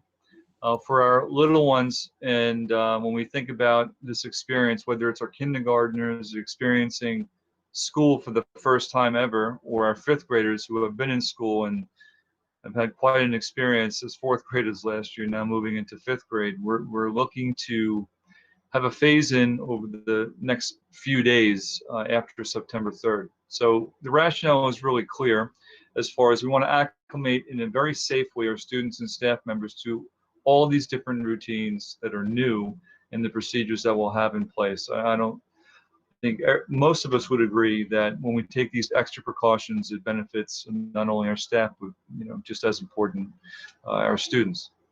It's also time to practice all the drills that we have and the routines that we have. So whether it's fire drills, we have the hallway and bathroom routines that will be new. We have lunch that will be new. Recess, those routines, as we said many times, taking breaks for having the masks on their faces. A really complex thing to unpack is the arrival and dismissal of our students, whether they're coming via the bus or our parents who are dropping them off. There's a lot of technical things that that are being worked out, and so for our staff to practice those things with our students is incredibly beneficial. And then of course it provides more time for teachers to collaborate, which is incredibly important, have more professional development opportunities and planning as we move forward with the school year. So what does the schedule look like? We're going to look at professional development days, as Dr. Shields said before, for Tuesday and Wednesday, which is going to be very beneficial. And by the way, there's no convocation, which means we don't have the whole district coming together to share and talk about some of the goals and aspirations that we have for the year. Not that we don't have goals and aspirations, but that time that would have been dedicated to convocation is now being used for, we believe, much more important things as we enter into the new school year. So we're looking at a phase for Thursday of September 3rd to just bring in grades 1 and 3. So first grade, third grade will be the only 2 grades coming in on Thursday, September 3rd. As we continue this phase in for Friday on the 4th of September, we're looking at second grade and fourth grade. Again, going through all the different things that I just said before. And then finally ending with kindergarten and 5th grade. For kindergartners, and you probably say, well, what's going on with Monday? Well, Monday is Labor Day, so we won't have school on that day. But when we talk about Tuesday, we will just have our kindergartners here and our 5th graders here. Again, for our kindergartners, what was really important that they continue. They come in on Tuesday, and then they continue with everybody coming back to school and all of our elementary schools on Wednesday, September 9th. And as we think about and we talk about all the different things that are important for the elementary experience, the principals and teachers, again, they will have the opportunity to create virtual back to school transitional activities for our students at all different grade levels, and of course having a kindergarten orientation. An additional one will be held, which again we think is very beneficial. And then for the smallest kids, our most adorable kids, our pre-K families, they'll be provided a separate phase-in schedule as well as we get ready for the new school year. And so with our last slide of the evening, again talks about, just to reinforce the next steps in the plan that we have moving forward. So all the things that we started off in the beginning of this presentation, please know, as I said before, as President Johnson said before, at each school level, so each building, I should say, what will happen is they will have their own community forum, their own forum for their particular school that will be facilitated by the principals. And so those dates will be coming very shortly. I will share sometime tonight, with the time that we have left, the dates and the times for Weber and for Schreiber. So you can lock those in. I appreciate Dr. Pernick and Ms. Javelin supplying me with those dates for this evening. And again, as we move forward into next year, please know that this plan is fluid. We know there are lots of questions, and we look forward to answering as many questions as we can, not only tonight and tomorrow night, but before our kids come back in just a few weeks. So with that, I'm going to turn it over back to you, President Johnson. That concludes our presentation for this evening.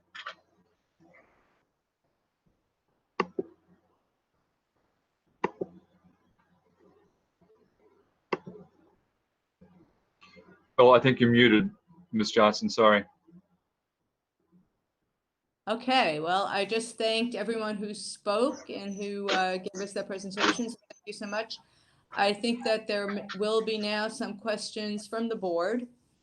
Board members, if you can just indicate in the chat room or put yourselves back on so that I could see your hands and call on you, because right now some of you are off camera. Deb, you have a question or two. I have a lot of questions. So do you want to have us take turns asking a certain number of questions? I've prepared a list. I've revised the list as I've listened to the presentation so that none of my questions is redundant, but I do have quite a number. So I don't want to be a question pig. Give me direction. Okay, your direction is you have 3 questions, and then we will move on to someone else, and we can always come back to you. So pick your Thank top you. 3. Okay. Dr. Hines, and I'm reading from my computer as I look into my iPad, so please forgive me. Okay. You opened the discussion with a focus on social emotional well-being. One component I'd like to hear you address that I think is squarely within our control is the academic stress that kids are going to be facing, especially at the middle and high school levels when they return to school. We know well stress tears down immunity and resistance, can inhibit good restorative sleep. We know schools for the best circumstances are germ incubators. I feel it's a duty on the part of the school to keep kids as healthy as possible in general, and certainly now. So my question, what steps are administration, building principals, and teachers taking to mitigate academic, testing, and homework stress without cheapening the education we are duty bound to deliver? And that will be in conjunction with our homework policy and other policies we have. Thank you. Yeah, thank you for that question. I appreciate you bringing it up. I think, for some of us, we may think, whether it's a hybrid model or a full remote model, one of the things that I heard, and there may be some disagreement here, but I'm just telling you what I heard, is that in some ways, kids worked harder last year from March to June. Some kids, they were given a lot more work. I heard instances where there was much more homework than they've ever had before. And in some cases, there was a lot more just overall work that they were given. And I'm not saying it's bad or good. I just think these are some of the truths that have surfaced over the past several months. So the question for me becomes, how do we strike a balance between all of that? And that's not easy to do. I think first and foremost, all of our focus for the first week or two is transitioning kids in who haven't been physically in school for 6+ months. That is the number one focus, is making sure that they're comfortable, making sure the staff is comfortable, getting used to this new world that they are operating in and under. Because as I said before, when we work in a school that is very hands-on, that is very tactile in many ways, they won't be able to do that nearly as much. So I think there's a learning curve for a lot of us. And my hope is, and I think this will be true, and we'll have to closely monitor this, because there will be, and there has to be, a way to assess how we are doing periodically throughout the year. Not just, let's say, with what you're bringing up in regard to mental health and stress and toxic stress. Some of it's self-induced, self-inflicted, and some of it's coming from other places. So there needs to be a real continual feedback loop from our students, from our staff, and I think definitely from our parents. And once we receive that feedback in real time, we can begin to unpack where those stressors are and things that we need to augment and things that we need to shift. But first and foremost, the main focal point will be transitioning into this new world. And my hope is that we're just not giving kids lots of work because they haven't been here in 6 months. That's not the way. It needs to be a smooth transition to gradually increase their comfortability and then the types of work that we're giving them. So that's where we're starting with right now. Okay, thank you. Question number 2. We've learned from the science that a fever does not necessarily indicate that anybody has COVID. And also the absence of a fever is not dispositive that a person doesn't have COVID. So in all the presentations I'm seeing, before a child enters school, there's only a fever check. So my question is, and sometimes parents give their kids Tylenol, erases a fever altogether. Yes. The plan acknowledges that there are lots of symptoms associated with COVID-19, in addition to fever, cough, shortness of breath, chills, fatigue, headaches, nausea, blah, blah, blah. So why was there a reason that the children were not being screened for that before they get on the bus, as opposed to if they develop those symptoms while they're in school? You know, for us, where we are right now is that we're just following the Department of Health guidelines. You know, to be honest with you, and sometimes those guidelines are mixed. You know, sometimes the CDC and what happens with the Department of Health, there isn't congruence between what their recommendations are. And then I'll throw in, sometimes the governor just throws in something that we're not prepared to hear. And I'll give it, for instance, as far as what he shared on Friday.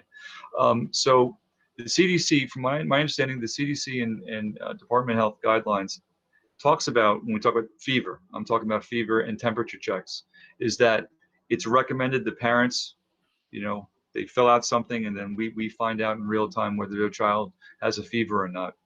In the meantime, it wasn't pressed upon us that we had to do, and I say had to do, mandated to have temperature checks before kids came in. And just like you said, there could be a number of false positives, and then we could be excluding kids just based on the fever, and they're not, let's say they don't have COVID. But the governor, it seemed like he strongly intimated on Friday that the school is responsible for having temperature checks with all of our kids. So these are the things. This is when we lean on our attorneys to find out, you know, what the real charge is as far as what we have to do. So what we're doing right now is that we are in compliance for what we have to do. Now, can that change between now and before kids start school, or can it change even within the first week of kids being here? And the answer is yes. But as of right now, everything that we are slated to do is through the guidance that SED and the DOH have shared that we must do for right now. Is there anything to prevent us from doing more? I don't know, not at all. No, to be honest with you, there were points in time where we were having conversations with temperature checking all students who came in the building. Now, when you think about what those implications are, because every time there is a decision, and I know we all know this because we've made many decisions, gosh, over the year, and certainly even before that, there are unintended and sometimes intended consequences for that. Now, the fact that it's not 100% accurate and certain that kids would be positive if and when they had a fever, but we should take those things into account. But then there is, let's just say we have 400 kids in an elementary school or 500 kids entering a building, albeit at a staggered schedule. That could look like Grand Central Parkway, you know, just with the backup and then hindering in some ways the start of the school day or the exiting of a school day when we talk about dismissal. So these are the things that we have to consider. And we have strongly considered them. And you'll find there are some school districts that are doing the temperature checks and there are some that aren't, because it's leaving it into the school districts as far as their discretion to do so. And at this moment, right now, on this date, we're not doing the temperature checks, but we have purchased them. Just so you know, we were proactive, and we did purchase the temperature scanner. So if we had to, we are prepared to do so. But as of this moment, with our plan, we're not doing it. I mean, beyond the temperature checks, given that a temperature is not indicative of COVID and lack of a temperature. Sure. Is not I mean, the diarrhea, the shortness of breath, the coughing, the sore throat, the things that we know are definitely symptoms for COVID. Are we not having parents check for that before they put the kids on the bus? Well, what we're looking to do is to send out guidance to the parents to say, listen, if a child is experiencing any of the symptoms, I mean, that you just articulated, then we will say, we need your children to stay home. But again, part of all of this is educating the parents, as far as what the symptoms are, what the expectations are from the school district so they don't send a sick child to school. And that type of communication will have to happen often, not just once in the flyer going home. Oh, wait. I have one more question. Oh, wait, I think your time is running Well, short. So many questions. I mean, Okay, you one have to more, allow the and board then the members to next ask the questions, person right? will go. We have to be able to ask our questions. So I'm not clear, maybe this is a question for Dr. Mioli. I'm not clear about how the hybrid at Schreiber is going to work. Are there, because I know it's a 6-day cycle, but there seems to be a day when it's for the assistant principals to check in. And do I have that correctly? That there's no instruction on one day, but the principals are checking in, or did I not? I don't know. That's not what the plan is. The plan is for the 6-day cycle to go as it would if all students were attending in person, but every other day the students will stay home and be taught remotely. So the last bullet on that slide was that, again, in light of your first question in terms of social and emotional checking in and making sure that students aren't under too much stress and making sure that they're getting what they need to get, the assistant principals are going to be checking in with groups of students every week. Okay, because on the slide, it says that 50% in-person instruction, 50% remote, 4 days per week. So I was just wondering what was happening to the 5th day. I think what Deb is asking is whether there's a 1-day fully remote like they're doing in Weber, and we were under the impression that there isn't, but one of the slides was a little bit ambiguous, so that's why there's a question. Correct, thank you. And I don't know, I This just is have to on- sound relevant. I'm trying to, it's titled the Port Plan High School Instruction Hybrid Model. I don't have the page, I'm sorry.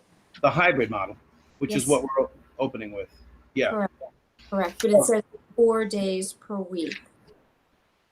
Well, it's a 6-day cycle and there's only 5 days. So in a week, you can't have more than 4 days in a week. I believe that that's where that came from. Okay, I'll try to bend my mind around that. Thank you. I will double check that. But there's no designated. Let me clear that Sorry, up. So there are some, because there are different amounts of days depending on the class that you're taking. So on any given day, we're talking about 2 days a week. It seems for some classes, you will hit 3 times a week, right? So if it's every other day, but that won't always be the case. And I think some of the things that, and when I spoke to Dr. Pernick about this, is that, over time, if we have some classes meeting 3 times a week, often throughout X amount of weeks, we want to make sure there's a balance with that. So some classes will be 2 days a week, some will be 3 days a week, and then we'll figure it out from there. But yeah, that's what it is.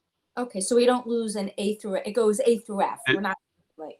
Okay. Exactly. It's A through F, and it's not the same cycle as what we have at Weber. Thank you for clarifying. Thank you. Yes.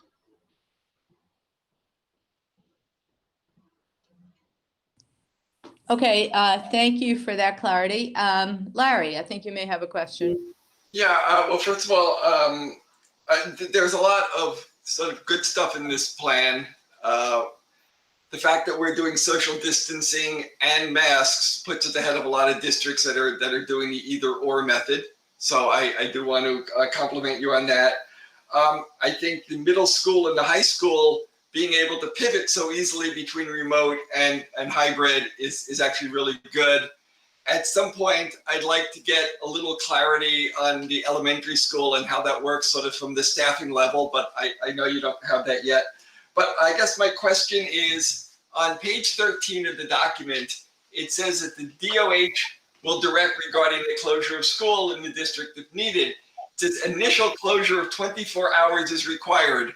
Does that mean if we have a positive case at Daly, Daly is automatically shut for the next day? So that's a great question. Listen, I would say probably, but the Department of Health, and I'm going to say this through experience, both Dr. Allen and myself calling them several times last year. Sometimes the guidance we received was different depending on the same circumstance. So I would say what we have right now in that guidance is what we anticipate, but who's to say what the Department of Health will say when we place that phone call? So Okay. that's what we have at the moment, but that is subject to change. I think like anything else that the Department of Health avails itself to. I know if the region goes over 9%, the governor will shut us down. Correct. But do we have any internal metrics of how many cases are acceptable in each building before we make the decision to shut down and go remote? And I think that's sort of important. And then is it only going to be district wide, or could we be shutting down Sousa because Sousa has a little outbreak? Because I mean, again, as President Johnson said, there's a lot of kids walking around who are not being socially distant. It's not a question of if we're going to get an outbreak, it's when we're going to get an outbreak. And so, I think we need to sort of know at what point do we trigger this, because we'd rather put it out when it's an ember rather than a fire. So, and I know you probably don't have that answer yet, but it's just something to sort of think about of how we're going to do that on the fly, because we might have to make a decision in 15 minutes. School's closed tomorrow. Boom. And whether the Department of Health tells us we have to or not, we may do it to protect our students. Well, and I give the district a lot of credit last year because I believe we were proactive in doing so, and I believe we would certainly do the same. I would rather us be overly cautious than allow something to happen. I think the board would agree with that moving forward. Yeah, anyway, so just if we can come up with some sort of, if you guys can come up with some sort of standard so we sort of know what's going on and the parents know what's going on and families. Anyway, thanks. Thank you. Yep. Thank you. Thank you, Larry. I believe Emily, Ms. Bays has a question. Yes, thank you. Actually, some of my questions were taken by Larry, so I'm not going to ask them again. I did want to just ask about our slide that is the response to positive test slide. The process that we have set in place for the response to positive tests, is that based on the directives that the state has given us? Are we following guidance? And are we doing anything different than what the guidance is asking us to do? Thank you for that question. No, we're following everything that the guidance recommends for sure, but we will always listen to the guidance of the Department of Health. They may say, to Larry's question, just to go back to what that is, sometimes, and this is what I'm hearing, that if there is one positive case within a school, if it's a student, it's critically important that we contact trace. We have the ability to contact trace and figure out who, if it was a student or a staff member, who was potentially exposed when throughout the day. All that information will be critical for the Department of Health as we move forward. And again, they will make that recommendation. They may say you just close down a wing in a school. They may just say you close down a grade level in the school, depending how the structure is. We will give them as much information as we have. They will give the recommendation or the mandate to us as far as what we have to do. If we feel as a school district we want to do more, then we will make that decision to do more. And I have a feeling we will, again, to Larry's point, be overly cautious when it comes to something like this. But everything that you see, Emily, and everybody else within that plan itself comes from SED and the Department of Health. Thank you. Thank you for that clarification. Now, I want to just change for a second, and I want to go to the process of how we are answering questions of parents and how we are proceeding going forward. I wanted to give you the opportunity to give us the dates for the Weber and Schreiber meetings. And I'm asking for those dates now because as I'm listening to this presentation again, and as I've seen questions from parents that have emailed us and questions from parents that have been submitting the surveys, and as we're preparing for the town hall tomorrow, where we're going to try to answer questions, I think it's going to be a massive undertaking to try to answer every possible question or answer any possible fear that parents have. I've seen that there's a lot of concern from our parents, and rightfully so, about the safety of opening up our schools, about, the process of how we're going to be opening up our schools, how our children are going to be in the buildings wearing masks, how our children are going to be on the buses with, where are they going to be sitting, where are they going to be having their mask breaks, where are they going to be having lunch, all these details that are so important to parents when they're trying to make the decision to send their children back to school. So I'm making a suggestion for us that tomorrow's town hall spend most of the meeting discussing the health and safety aspects of reopening on the generally.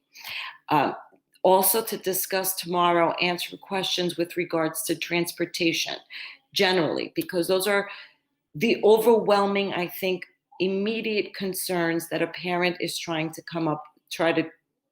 come to terms with. I also suggest that we set up a town hall that is just for the fully virtual learning platform when we have it finalized, so that parents can hear again what the overall plan would look like, and then that they could maybe then make decisions from that. So, and then I think we need to also address a lot of the curricular questions, instructional questions, mostly at the building level. Because as we can see here from our own board members who've been actively involved in the committees, we have questions about how Schreiber is going to look like. We may have not all understood it as well. And the person who can best explain how Schreiber or how Weber or how any of the elementary school plans can be put together is by those principals. So that's my recommendation, because we also have, as directed by the governor, until August 21st to have all these meetings. So we must get ourselves organized in that way. And as you all know, I like to kind of keep that process going a little bit. So that's wasn't really a question, it was kind of a comment, but the question part was if you could please tell us the dates for Schreiber and Weber. Sure. And thank you for that clarification. So right now we're looking at, for August 18th, this is for Weber, August 18th at 10 a.m., August 18th at 1 p.m., August 19th at 7 p.m. Are they going to be organized by grade? Is it grade level? I would have to get further clarification for that. That would be, by the way, my suggestion. If we could do, since there are 3 meetings, I mean, and I can imagine that we probably would need, somebody can't make 1 meeting, but I think one of the other questions that we've heard, and rightfully again, is we've heard from kindergarten parents who've never been in the buildings before. We've heard from 6th grade parents who've never been to Weber, 9th grade parents who've never been to Schreiber. So it might be beneficial if some of those meetings, if you break them out, are broken by a grade level so that you have grade specific questions. I don't know how doable it is, but a suggestion. Okay. All right. Well, and let me just repeat Weber one more time. So for those who need that information, and I appreciate, Beth and certainly Ira getting this information in such a quick time.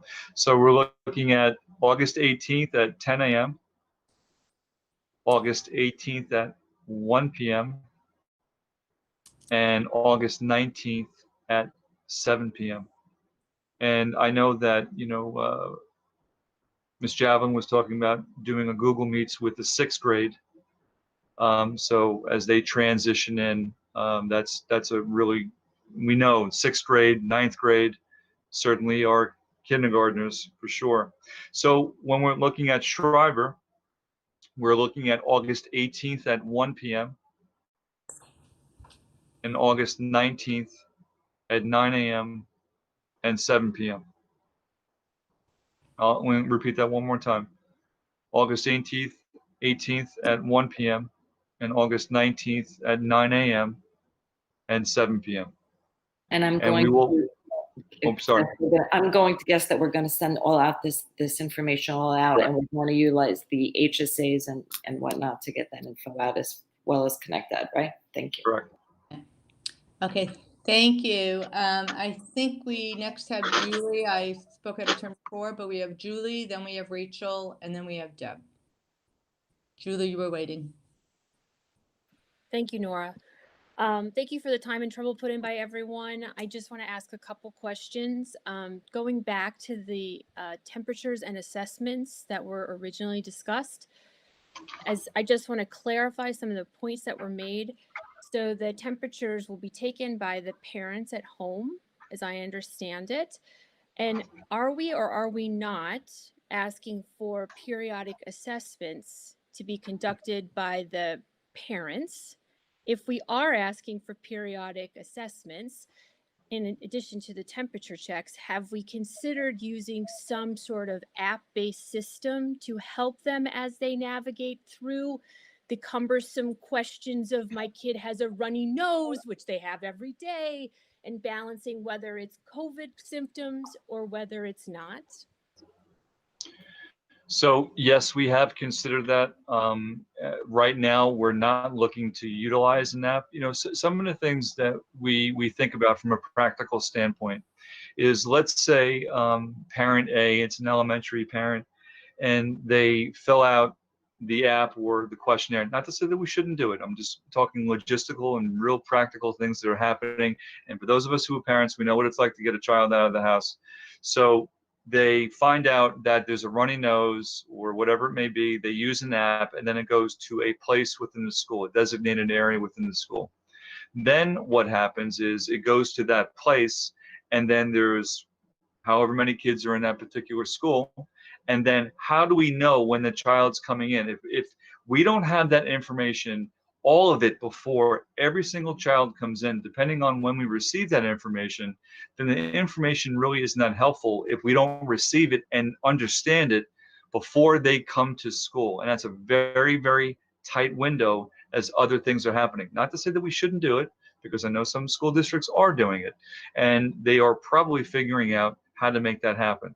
But at this point right now where we are, we're not looking to do that. But again, like we said in the beginning of this presentation, this, when it comes to the safety and everything else, that is fluid, and we'll see how it goes. And it's incredibly important that we reassess where we are, not only before school starts, but certainly once school begins, from some of the protocols that we have. So if we're still allowed to ask a couple more questions, I just want to also clarify, I think Dr. Hines, you said in the beginning that in the beginning when you started answering questions, that there are considerations or plans in place to assess and tweak what we're implementing and what's being proposed once it's been in place. So for example, if we've been doing a hybrid system in the middle school for 3 weeks, we'll take a look at it, assess where we are both from the student, parent, and staffing perspective, and tweak where necessary. And all of those timelines and evaluative process timelines will be communicated to parents and the community. Absolutely. And staff. Okay. Yeah, and I'm glad you brought that up. And I think it's important that we reiterate this often. As we move forward with this plan, like anything else, if we're finding out that it's not working up to the best of its initial ability of what we thought it would be, and we have evidence that we need to augment it or change it in some way, then it's our responsibility to do so.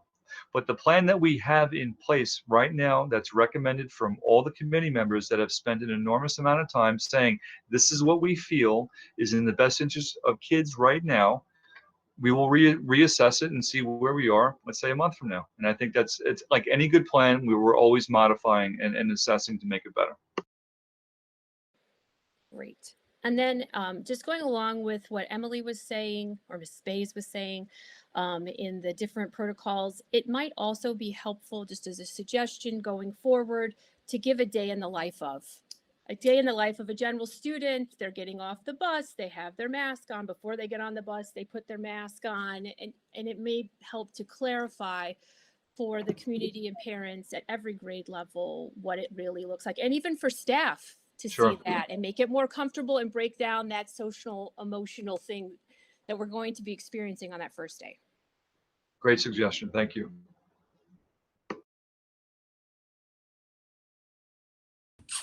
Okay, thanks, Julie. I think that Deb or Rachel? I think Rachel. Rachel, sorry. Okay, so where to start? I have a list of questions 9 miles long, but I'll limit myself to a couple and then we can come back. First, I just want to make sure that I say thank you to everybody who worked on this plan. There was a board member and a parent on every committee and a lot of staff members serving on all of these committees. They spent a lot of their summer talking about these issues. And I actually think that the brevity of the plan document doesn't really give the public full insight into the amount of hours that were spent discussing these issues and thinking about these issues and really worrying about the nuances of these issues. And so if there are questions, it is certainly not because a lot of people who are very smart didn't spend a lot of time thinking about it and working towards an answer here.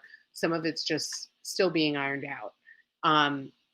That said, I think that there are many areas where I feel like the public needs more detail. I think you can't possibly understate what we're asking parents and teachers to do this fall. It's a great leap of faith, right?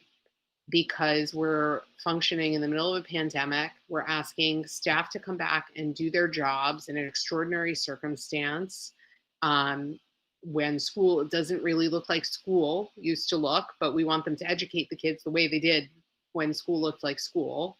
And we're asking parents to trust that we can keep their children safe.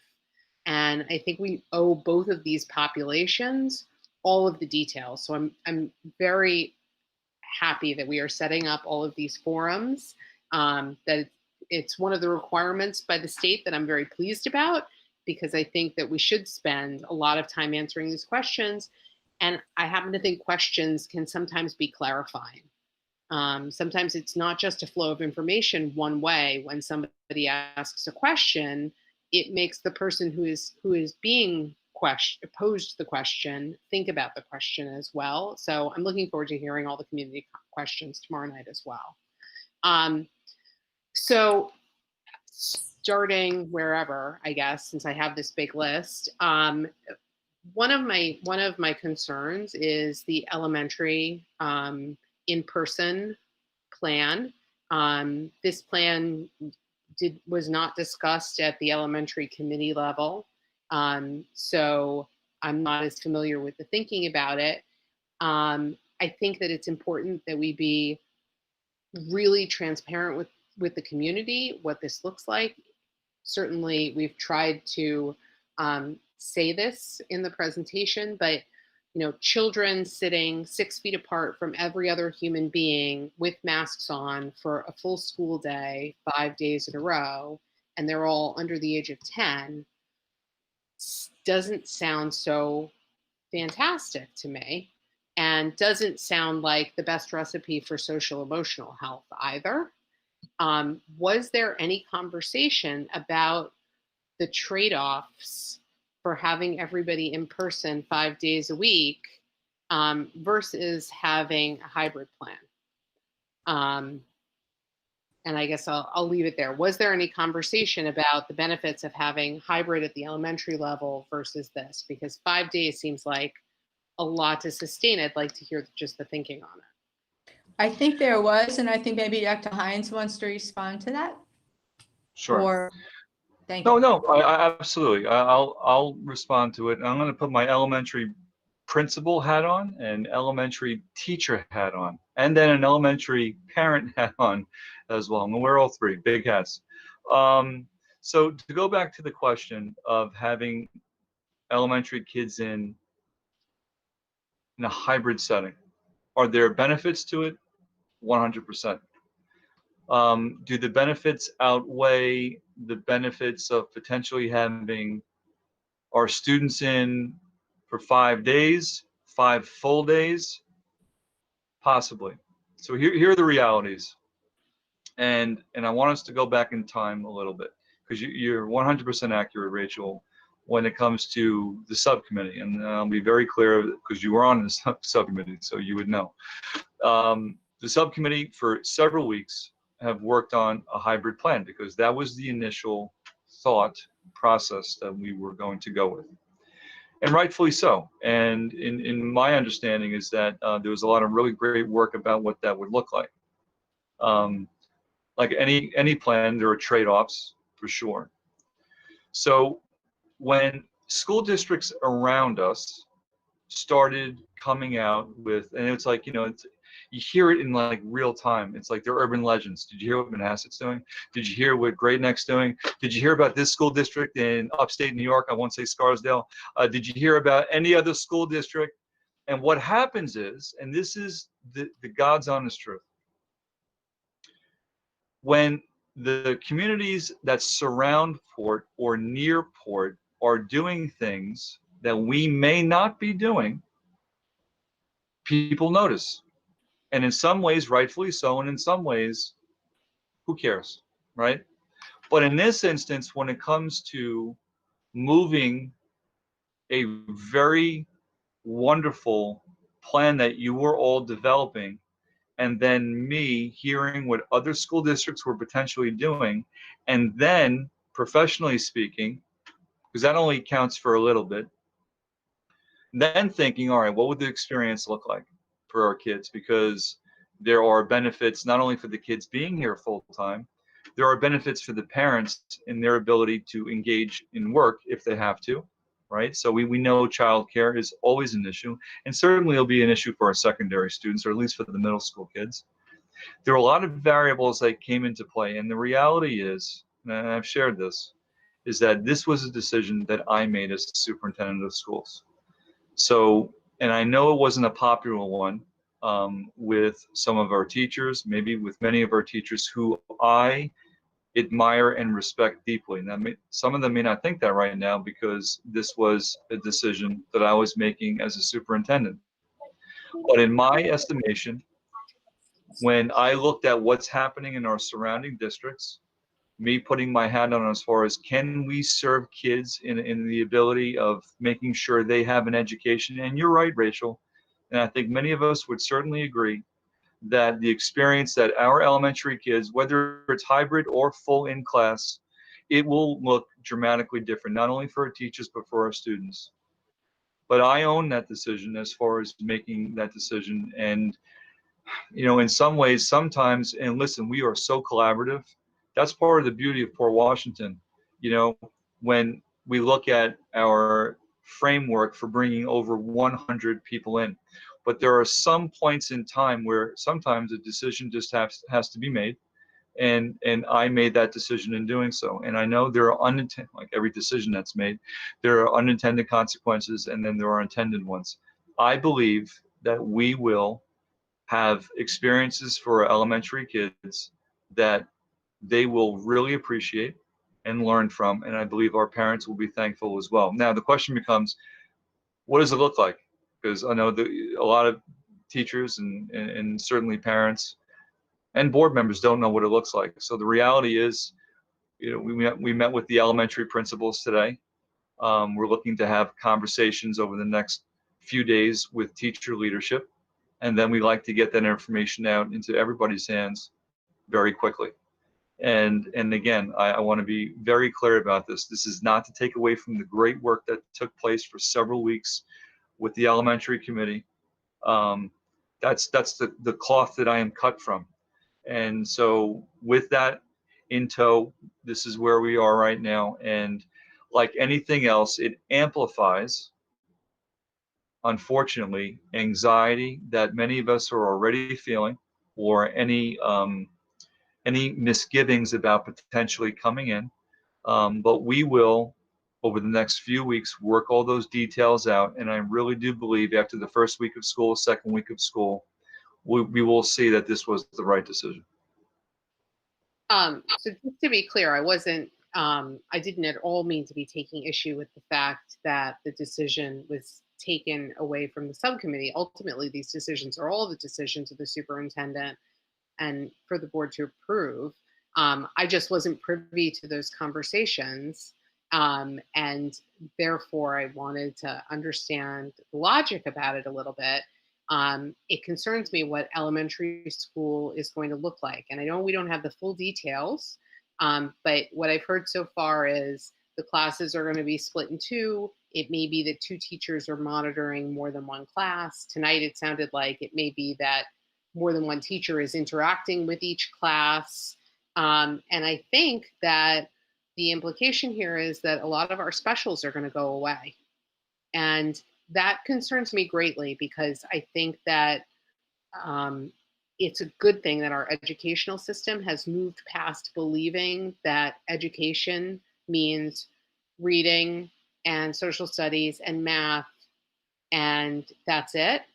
And losing music, losing art, losing library for elementary school children, I think is a very big deal and a huge important trade-off. And I think especially when, I don't think anybody's talking about them losing PE, by the way, which is the only reason I haven't mentioned it, but I'll include PE when I say,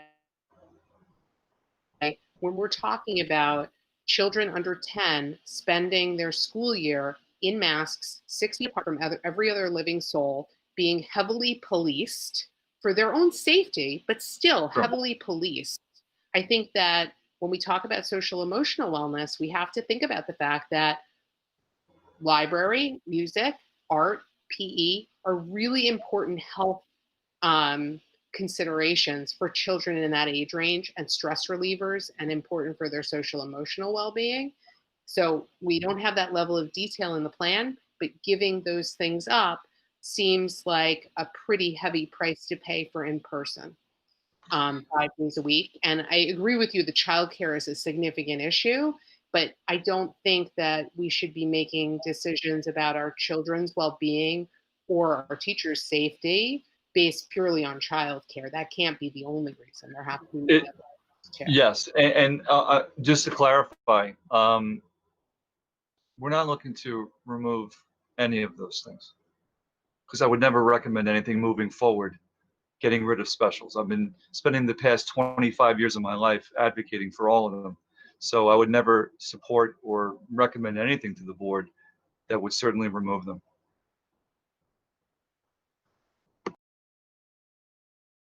Okay. So another question then, in terms of the impact on the elementary education, I understand we're preserving special education, ENL, which is great. We have to preserve those things. So it's great that we're going to meet our mandates. But what about building level services? Because our district goes above and beyond on certain things that we are not mandated to provide, like reading recovery, which is a really big deal for a lot of elementary school children, or reading groups, certain speech services. There are many things that happen there, and I'm going to roll into this. I know it opens an additional can, but like roll into this PEP/esteem. There are things that our schools provide because we've decided they're important that are not mandated. What happens to those? And I know there's a significant health issue. And obviously we need to be worried about contacts and many other things that make it harder for children to interact with more kids. But can you please just, for the sake of all the elementary parents who are listening, tell them what that looks like? So I can't get into particulars right now, but I will say any of those services that we're looking at, and we'll talk about, because I know we talk about PEP or enrichment and what that means, but I'm going to talk about the mandated services right now. Yeah, we're not looking to remove any of those. What we're trying to do actually is to, within the school day, and of course we'll have more information, which the timing of this board meeting was a little bit later, in the week, I should say. Not that I'm advocating for another board meeting, but anyway, you will have more information. And I really do believe that once we have our conversations with teacher leadership and everyone is on the same page, I think everybody will be pleasantly surprised. And I'm not trying to keep a secret. I'm just saying we need all those details hammered out, and we're all in congruence with each other. We're all on the same page before I become public with all of it. I don't want to share it here for the first time because I've learned in the past, that's not a good idea. So I rest assured, Rachel, and everybody else who's listening. I don't know if we're down to 700 from 900. I don't know how many people are listening right now. I will say this: there's a lot of thought, which is why it's taking so long to get an elementary experience that does not replicate what it looked like last year. But if we're talking about keeping the instructional integrity of what we teach intact and to talk about the things that are socially and emotionally important, which is the experiences of specials, we'll have more information very soon. But I have to say our elementary principals have done a really outstanding job of potentially designing something that is going to, I think, work out well. Now, in the meantime, we have to understand, we talk about instructional time when kids are in school, but what'll eat up some of that time will be dismissal and arrival and the new protocols and procedures that take place that will be worked out as the year unfolds. But more to come, I promise. If nobody minds, I'll ask one more question that I think is faster, and then I'll move on. Let the next person jump in. Go through your 30-question limit. No? Can I ask one more? So, Nora, you're muted. Yeah, so I get to finish my questions. No, actually, I was going to say finish your question or ask your next question, but I wanted to make an announcement. I know people have more questions. The board has more questions. And I know that the community has many questions that, they haven't had the opportunity yet to ask, or that they're waiting for the answers to, and they put into the survey, or they emailed and we didn't completely answer their questions. So this is not the end of the question Q&A, but I do think we should end the meeting at 10:30.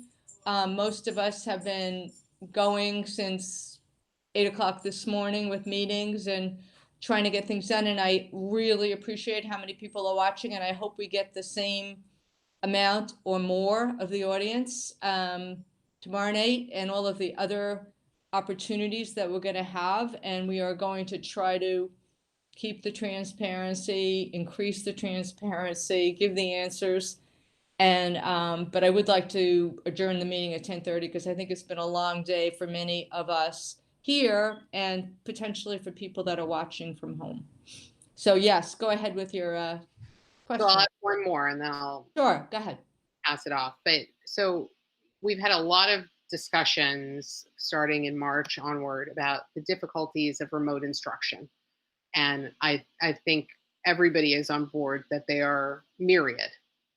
We don't need to talk about the details of it. But in spite of all of that, we had teachers here who managed to maintain and strengthen their connections with students and deliver curriculum in the spring. And who, in a completely new environment against all odds, really managed to serve their children well. Did we do anything to capture those best practices from here? Because maybe not at the elementary level if we're full in person, but at Weber and at Schreiber, where we're partly remote, we're going to be facing some of this again. And I think that there are many of us who think there's a good possibility that an emergency remote plan will have to be rolled out partway through this year. So did we do anything to capture that from those teachers who just sort of intuitively were able to adjust to a situation that they never expected to be in? So that's a great question. I don't know if there's anything we did to capture it. What I do know is that the professional development that we offered and continue to offer and will offer more of will allow for those experiences and potentially, and I'll need to talk to others about, digging into what some of the teachers actually did that was very successful, where they can share that information with others. But I think from a professional development standpoint, it's incredibly important that we continue those opportunities for for our teachers, and to be honest with you, for our administrators in this new day and age. But it's a great recommendation, Rachel, and we'll have to revisit some of those best practices and see how we can learn from them moving forward. I appreciate you bringing that up. Thank you. Do any other board members have any questions before we adjourn for tonight? Deb? I do, and I will ask just two questions. One's a real easy gimme, so I'll start. I'll just start with so. Thank you. Keep it easy. CNN just came out with a Duke University face mask test, basically to say that all masks are not created equal. So I'll say publicly what I've said to some of you. And that is, I think the district should provide guidance as to what masks are acceptable, because if some masks are ineffective, then wearing them completely defeats the purpose and puts other children and staff members at risk. So I'll simply say, my big ask is that we consider being very specific with parents as to what is and is not an acceptable face covering. So that's my request. And my question is, when does the parent survey close? I know we're going to share results on August, is it 12th? But does that mean the survey closes tomorrow night at 11:59 p.m.? Do we have a specific time that we are going to pull the survey down from the website so parents have notice? Can I answer that? Please. Yes. Because I think that was one of the discussions that we did have on the communications committee about the survey. There is still some information I think that needs to be finalized at the administrative level on how we will proceed post-survey, because according to the new guidance, not only are we having 3 meetings, but we need to have a consistent form of communication platform available for parents going forward or community members going forward with any sort of reopening type of questions or school reopening questions. So I think that detail was being worked out. I believe that the goal, and correct me if I'm wrong, Dr. Hines, is to close the survey at some point tomorrow so that we can try to collate as much of the information as possible for the town hall, and that we would have the frequently asked questions and answers at some point. Now, we had said August 12th, but when we had said August 12th, it was also prior to us being shut down without power for a week. It was also prior to our district servers going down. They've been down all day today. They don't look like they'll be up and running as fast as we thought tomorrow. So there are going to be some technical difficulties with us getting everything ready by August 12th is what I know that it's on our timeline. I know that, we try to keep to the timeline. So I think we just, I think Dr. Hines said we'll try to get it done by the end of the week. And I think, but the survey, we need to somehow have a backup for what happens when we close the survey. And that's what we were trying to work out today. But again, we have no email right now. The district email is down. So there's no way to kind of create new avenues if we don't have it. So we're going to just have to be a little patient on that. I appreciate that, and that's 100% accurate. Is there anything you wanted to say, Nora, before I answer the math question? I was just going to say that if we are having a second parent survey, so depending on how we have a second parent survey, Nora. Not survey. I meant a second parent forum. Thank you for the correction. What I was going to say is that parents will have an opportunity to send in questions there too. It won't be the same survey format, perhaps. We haven't discussed how that is going to be, but there will be a second parent forum and we will be answering questions. And there may be new questions because by the time we have the second forum, which is going to be pretty soon, we will have disseminated more information. So the more information that we have and the more developments, the more that we develop the plan, understandably, the more questions that we will have. So people have probably different questions, some are the same, but there will be new questions. So I think there has to be there'll be a way to capture those questions and answer them at that next forum. And just to go with Deb's request regarding masks, we can embed that in the FAQ as far as what we would like to see in the school district for sure. Thank you. Okay. I think we're going to adjourn for tonight. And I want to really thank everybody who is out there participating. It sounds like we have how many members? How many community members are now still with us? I'm going to have the number on the. I have 14, 15, somewhere. how many? 715. Okay, well, that is a record for us, but of course we understand why, because these are unprecedented times. And we hope that we've answered some additional questions tonight. We hope to see you tomorrow night. As I said before, please feel free to email your questions to the board. And if you haven't already filled out the survey, please do so, because we can still get those questions in to tomorrow's forum. And I think that's it. Just to close out the meeting, though, does anybody have any new business?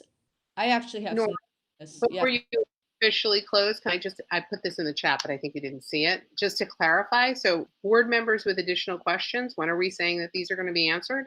Well, we actually have a board meeting scheduled for the 18th, although I understand that that might be a conflict now with when we are having one of the parent meetings. One of the building level meetings might have been on the 18th. I didn't get all those dates.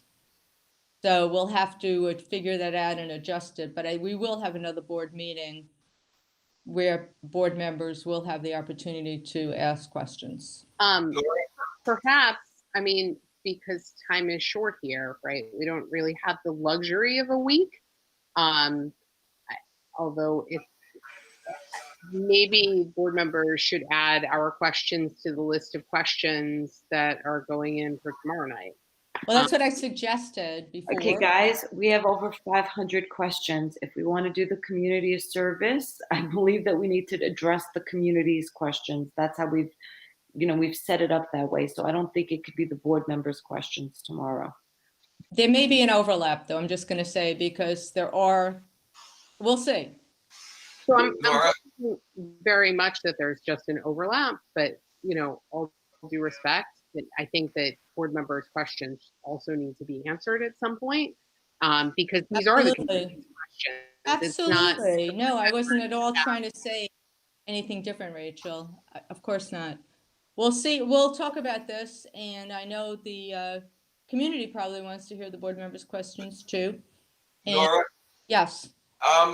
As far as the meeting on the 18th, I don't think we should change it. It's been a long-standing practice that other buildings do not make meetings on Tuesday night because they're reserved for the board. Yep. So, it was hard enough changing our meeting a lot last week, but last week it wasn't just somebody's decision. It was a real, natural disaster. So I would ask that Weber and Schreiber, who's ever competing with us, change their date, not change our date. Yeah, I didn't mean to imply that we were going to change the board meeting. I just meant that we would need to look at the schedule and make something that works for all the meetings that we want to have for the community. Right. Julie. Nora, sorry, Julie. I know I don't have my camera on. I was just going to say maybe we could just adjust time, because I think Weber and Schreiber were starting at 7. Maybe we could go public at 8:30 or something. That's the 19th. They're at 7 o'clock on the 19th. From what I have in my notes. I thought somebody said there was something on the 18th, but maybe it's during the day. I mistake. 10 a.m. I typed wrong. Yes. Okay, so correct. There is no conflict with Weber and Schreiber. Weber and Schreiber's evening meetings are on the 19th. There is a conflict that Weber and Schreiber do have the 19th at 7 p.m. And so, if somebody potentially has a Weber student and a Schreiber student, and they haven't been able to make it's the only evening meeting. I guess is my only feedback. And so, if someone is working and can make a daytime meeting, and they have a Weber and Schreiber student, there might be a conflict there. So maybe add another evening meeting or make some adjustments. I know that that we got these meetings done very quickly, and I appreciate both principals trying to get that done. But I think that's we were also confused because it was the one evening meeting. But we as a board do not have a conflict on the 18th with Excellent. any of the Weber and Schreiber Okay. meetings. And So- the 18th is a week from tomorrow night, so we will be back here then. Okay, any old business? I just Julie has something before old business. I just want to say there are some questions that arose. Ms. Bays said that the email is down, and while it may not be working 100%, that we as board members have been receiving emails today and continue to receive emails throughout this meeting. So rest assured, if you are sending emails, we are receiving them and we are able to then address them as they come in. Great. Okay, any old business? So just to clarify, board members' additional questions, we are going to table for a week from today. Well, that what we're doing? board members' questions asked publicly, yes, because that will be the next public forum, I believe, for the board, yes. Okay, but publicly is the right way to ask them. Absolutely. And that's 2 weeks before school starts. So I'm crossing my fingers that most of the community questions hit the rest of my list of questions. But I don't think that we arranged this well, allowing a little over an hour of time for board members to ask questions, some of which, we've been assembling for quite some time. And they really reflect the concerns of the community. It's not like we're being nitpicky about things because we just feel like being annoying. Okay. Well, I apologize for cutting the meeting off at 10:35 if that's what you're alluding to, but I just think it's kind of late for most of us. And so we will resume the board questions next week, unless I'm open. If we can think of something before then, I'm open to that as well. I'm not trying to suppress anybody's anybody's questions at all. It just seems like it's really time to call it. Nora, can I just ask a simple question? Sure. Rachel, I guess the question is to you because you're upset that the meeting is ending at 10:30. So my question is are your questions building related? Because I know you talked about the elementary plan. And so do you feel that if you were part of the building meetings, maybe that would help with your questions being answered or your concerns? Because I think a lot of what you just based on what you just asked before, I think the answers were we don't have the answer. So would it not be beneficial to maybe wait the week to see if we've had a development in the building kind of plans? And if not, maybe being part of the building meetings would help. I'm trying to. I don't mind doing that. I'm certainly open to attending 9 million meetings, as we all are at this point. But I think that I'm hopeful that a lot of these are going to appear in community questions tomorrow night, because I think that there is a lot of concern from the community, as you said, about safety and health protocols and how we're going to follow it. And I don't think that's a building level issue because, of course, these kids are going to be riding the same buses and they have siblings in all the schools. And part of the problem is that, one drop in the bucket potentially messes up the water in the bucket. You know what I mean? And so I think that those shouldn't be building level questions. I think people should understand how the protocols are working overall. I'm fine with sitting down at this point, But it's not that I'm upset that my questions aren't being answered. It's that I think these are important questions and I should have the answers to all of them. I don't need to be the one asking them in order to have the answers come out. If they come out through the community's questions tomorrow night, I'm perfectly happy with that. Well, why don't you send your questions for tomorrow night to the rest of us and we can see if they can get answered at tomorrow night's forum. She's actually technically a parent, and so she has. Yeah. access to the survey. No, seriously, did you So fill out there, Rachel? Fill out the survey, your survey?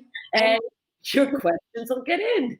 And One of the ones you do. I think the other person on the board who I know has an extensive list of questions that we have Is not. also a parent. Also a parent as well. So feel free.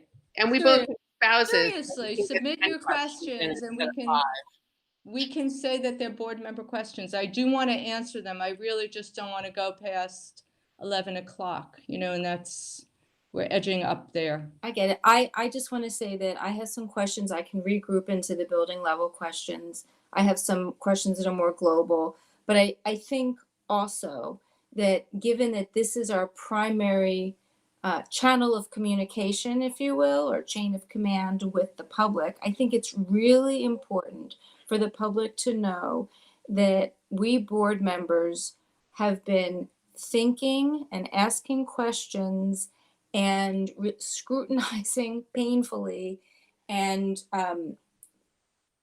that we're very engaged. And I think that sometimes doesn't come across. I'm not asking questions just to ask questions, but I think it's important for the public to know that because this is really our only official forum for speaking to the public, that the public know that we're thinking and that we have questions and we have had questions since March.